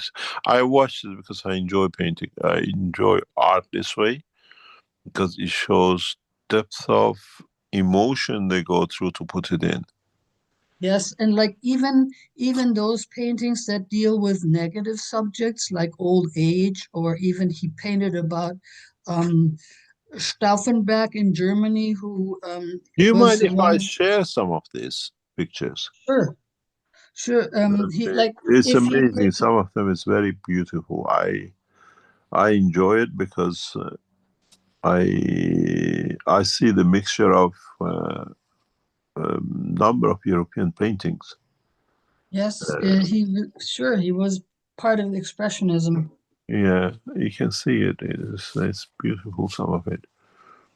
I maybe And I'd love to share this. I'd love to share it, but most people wouldn't. I mean, he didn't sell them for excessive amounts of money. Actually sold them by the square meter because he said, "I'm not a good judge of value of he wasn't dealing with the market value. He was dealing with the art value from his perception, because there's so much junk out in the art market that he says, I want more than that. Whatever they're getting for their junk, I want more. So just to honor my work, so Recording in progress. so we never established a value. Yeah, let me share some. Or other things. So it's a mixture of what you call not a mixture, but amalgamation of some of the world famous arts. Yeah, and there's way more. Yeah. I mean, he is very diverse. He went through all kinds of experiments. He was always setting himself challenges. And he didn't paint for a market. He painted for his own personal development. Yeah, I share the pictures if you can see some of his work. Yeah. It's just it needs somebody in the art world to evaluate and to put this in a correct manner. This takes 2-3 years of work to do and how to promote it. And the problem is with the expressionists and the artists, like what we've seen in becoming very high, the prices, because the market is limited. There's no more of it. Mm-hmm. And introducing a new artist and getting it to be accepted, it usually has a higher value nowadays if they find one, and if it's not alive, like your dad. Yeah. Because there is only one Mona Lisa, you can't make two of it to have the same price, and the market is saturated. That's why new art, there's what they call it, art taking up and having value, because there is no more of the old one, and the rich people have bought all the old ones. And expressionists like him gives a new dimension into the world of art, but you need someone from Salabi or from another artist, if he's well known, documented, that they can bring value to it. And with it, to have a history of this artist, what he worked the way he did. You know, the painter who was selling so much that when you look at his pictures, you see on all his pictures 2 matchsticks. He was producing in such a rate selling that he didn't have time to dry. He put matchsticks on his old last painting to stack the next one on top. It became a mass production of replication. But this is genuine art. But at the moment there are so many artists. But if you can connect the history of him with the thing. Oh, he published, he wrote about art, and he published about his own art. But does he explain any of his paintings? Is there anywhere some of them, yes. Yeah, because art without explanation has not got that much value unless somebody buys just because of the name. Right. I talk with him every Saturday, and he gave me a summary of that week's work, and I jotted down notes on all of that. Yeah, if there's a history, because for example, when you look at this, let's say this picture, just a painting, but what's behind it, was the essence of the painting behind it. To me, it's just a trumpet and a man playing, but what's the expression, and the detailed explanation of the painting puts a lot of value into it, because I've been in this game years ago. And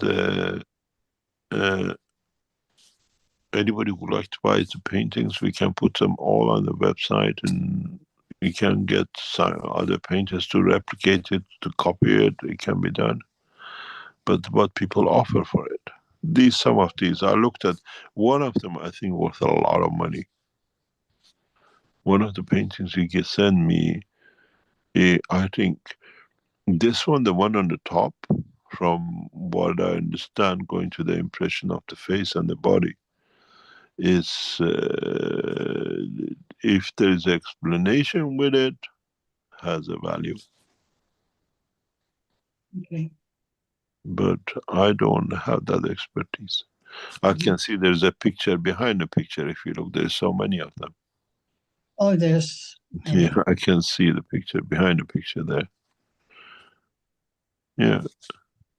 Thank you very much. But let me think about it. It goes back to, I used to know the director of the survey in London. Used to do a lot of work with them in the artwork. They're all gone at my age, and none of them exist. That's a problem with me. If anybody would like to, if you want to put it, we put it on the website and see what comes and make your offer. These are in thousands. These are not in a few hundred. You can buy these paintings. The brushwork, the detail is too detailed. It is a mature painting. It's not a painting of somebody just to paint and rush and go. That's for sure. Yeah. It's beautiful. I enjoy art like this, and if you can collect, because I was involved, as I told you, years ago, in buying art collections of the dead artist.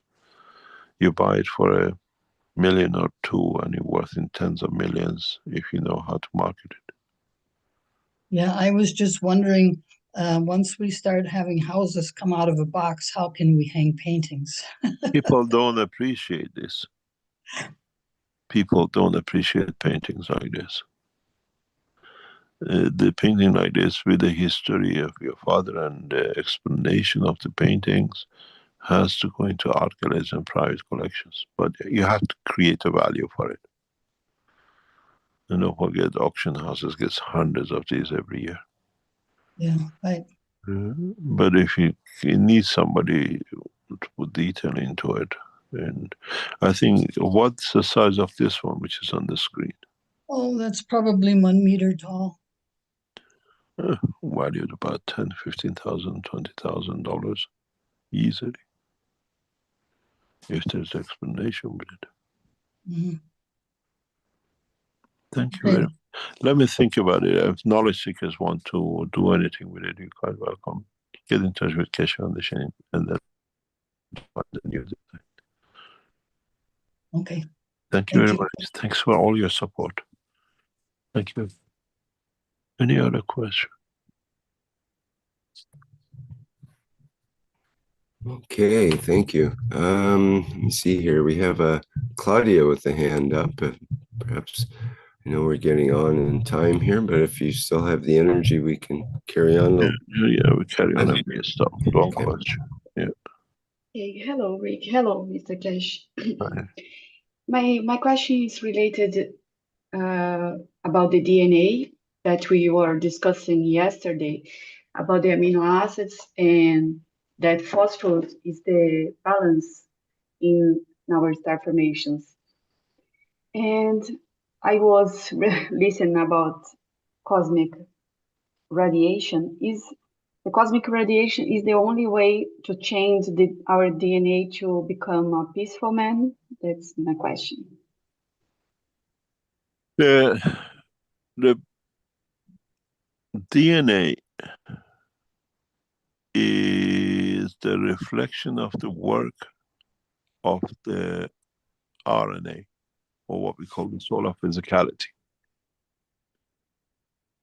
And with its memory bank, it reflects how we physically respond to. Is not creator of the information and the response and the emotion.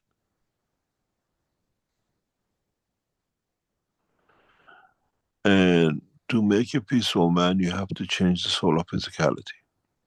Physicality is just a tool, it's the computer. What you put in it, you have to change. The information. You can be black, you can be white, you can be yellow, and you still be aggressive.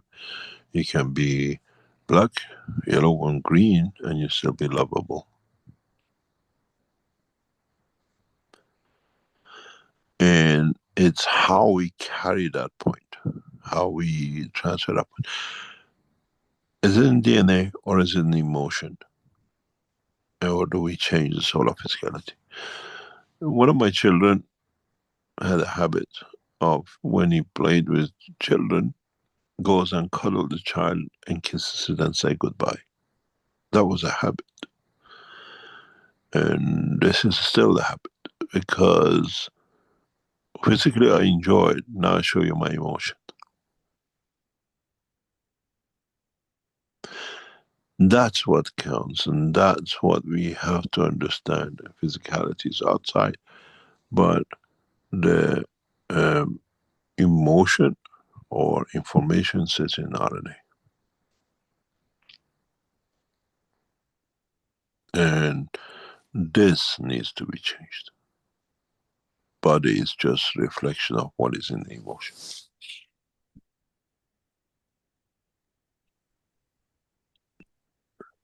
I saw the difference is about RNA and DNA that we learned at school. It's only one CH3. So it's like the physicality and the emotion, like You know what they are CH3? similar. You know what the CH3 is? Yeah. It's sugar of life. Mm-hmm.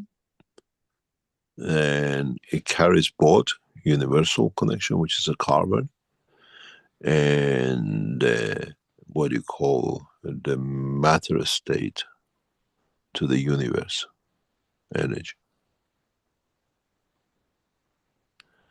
And this shows the characteristic of the connection between the matter and energy.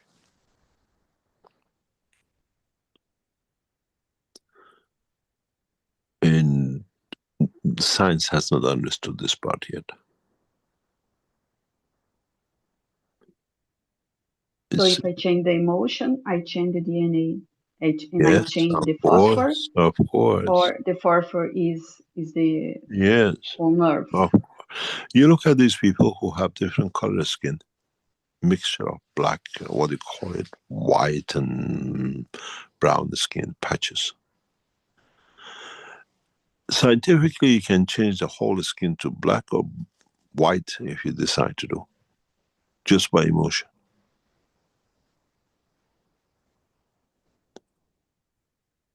Same body, it's physical manifestation. You can do it yourself, it can be done. You don't need creams. You just change. Why do you want to be white when you're black? What's the advantage? What's the suffering? Why do the white people go to the some places to get tan, brown, and be dark, and then they stay racist? Doesn't add up, does it?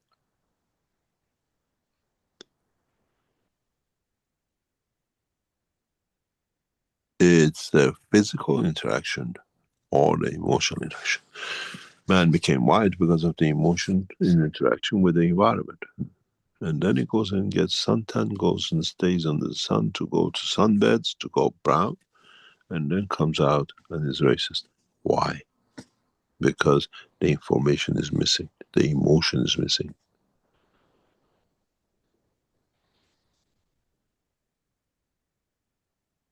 And the phosphor will change to another mineral or another amino acid, or It's always being phosphor? to do with the energy of the soul. This is why more or less all the passengers of the universe are the same color, the ones who understood. Because that emotion is equal to everywhere.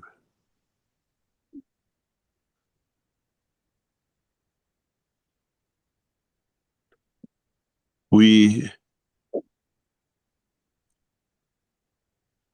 did the knowledge and research to be in a very correct way, and by what you call those who understand the knowledge.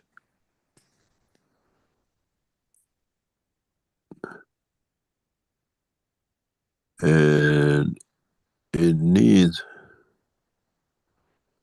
a lot of understanding of the transfer of energy and different understanding of the totality of the fields interaction.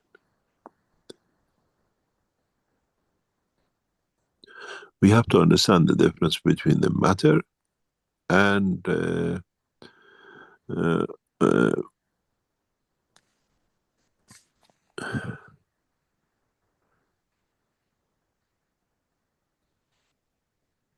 how they connect to each other.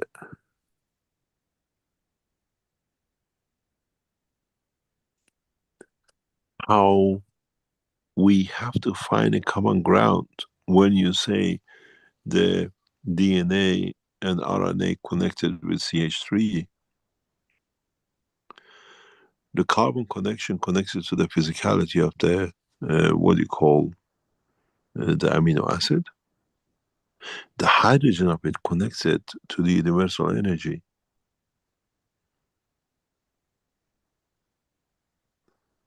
This is why you need that 2 extra hydrogen, as you call it, energy-wise, to create the seed of connection and the information and the emotion.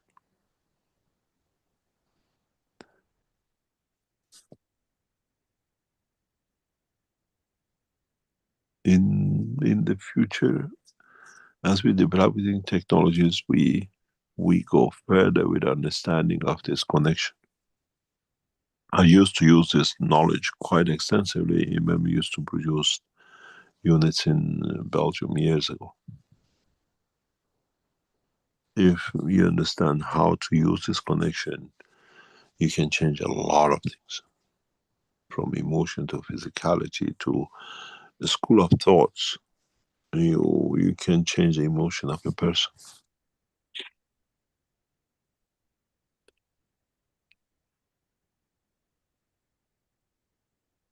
Any other question? Shall we call it a day? Nearly 1 o'clock. Only one more thing, Mr. Keshe, can I ask? It's Yeah, very fast. You said that when we go to more distance from the surface of the Earth, we have the fields become weaker and we produce more hydrogen. So is the same in us? Like, for example, or doesn't matter the distance. For example, I have my soul in my head and my foot is the part that's far away from my soul. Is the part that produce more hydrogen or not? You have to redefine it. In which way? You have to refine. You know how I can explain it. Walk in the house and go and walk in the garden and feel the difference in your emotion.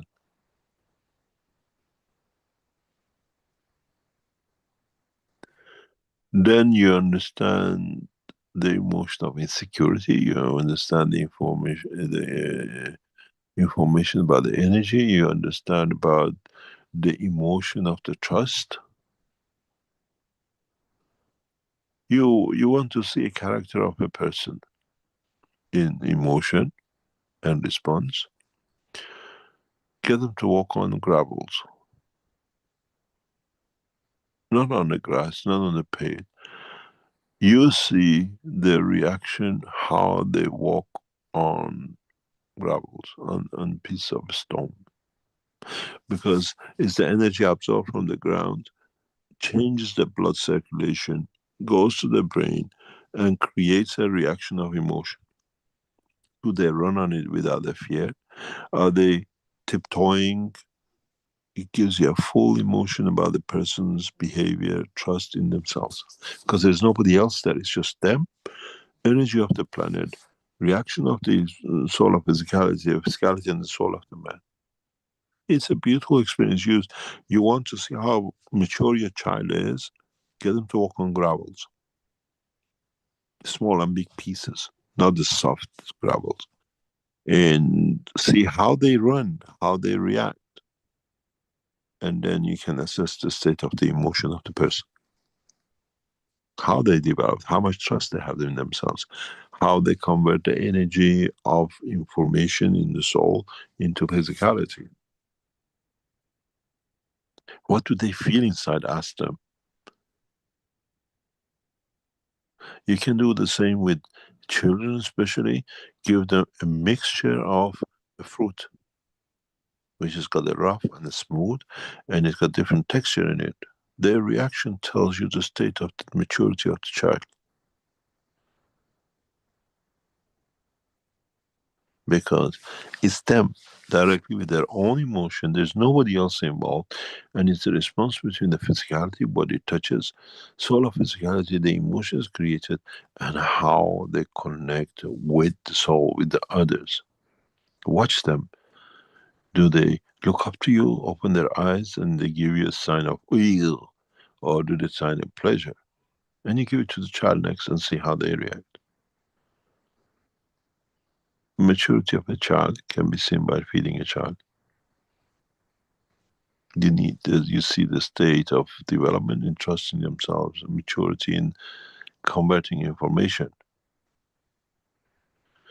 If you understand these things, they do amazing job for research and development and understanding of your own children. Do they run in the gravels? Do they accept new food? How they accept the new food? What challenges is in them? And then you see the connection between the soul of the man, the soul of physicality, and the man itself. Thank you so much, Mr. Keshe. Thank you. Have a good day. Thank you very much indeed. Thank you. Call it a day. And thank you very much for all your support. It's amazing what we achieve and what we can do. Thank you for the knowledge seekers support, relentless support.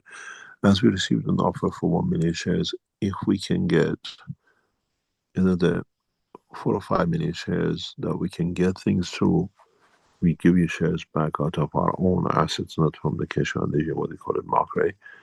Once the situation is over, that you don't lose anything at all. That helps us a lot to solve as a solution for us to move on very rapidly. Thank you very much, and see you next week. See you those tomorrow. We start at 10 till 2 for our session, and please, please come to know yourself, nobody else and nothing else. Thank you. Goodbye.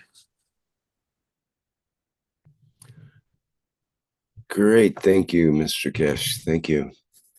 That was a rather long workshop compared to some, but thank you very much for all the additional information and deep teachings that came out today.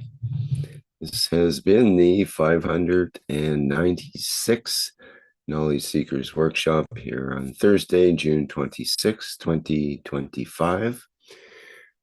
Thank you, everybody, for your questions and comments. And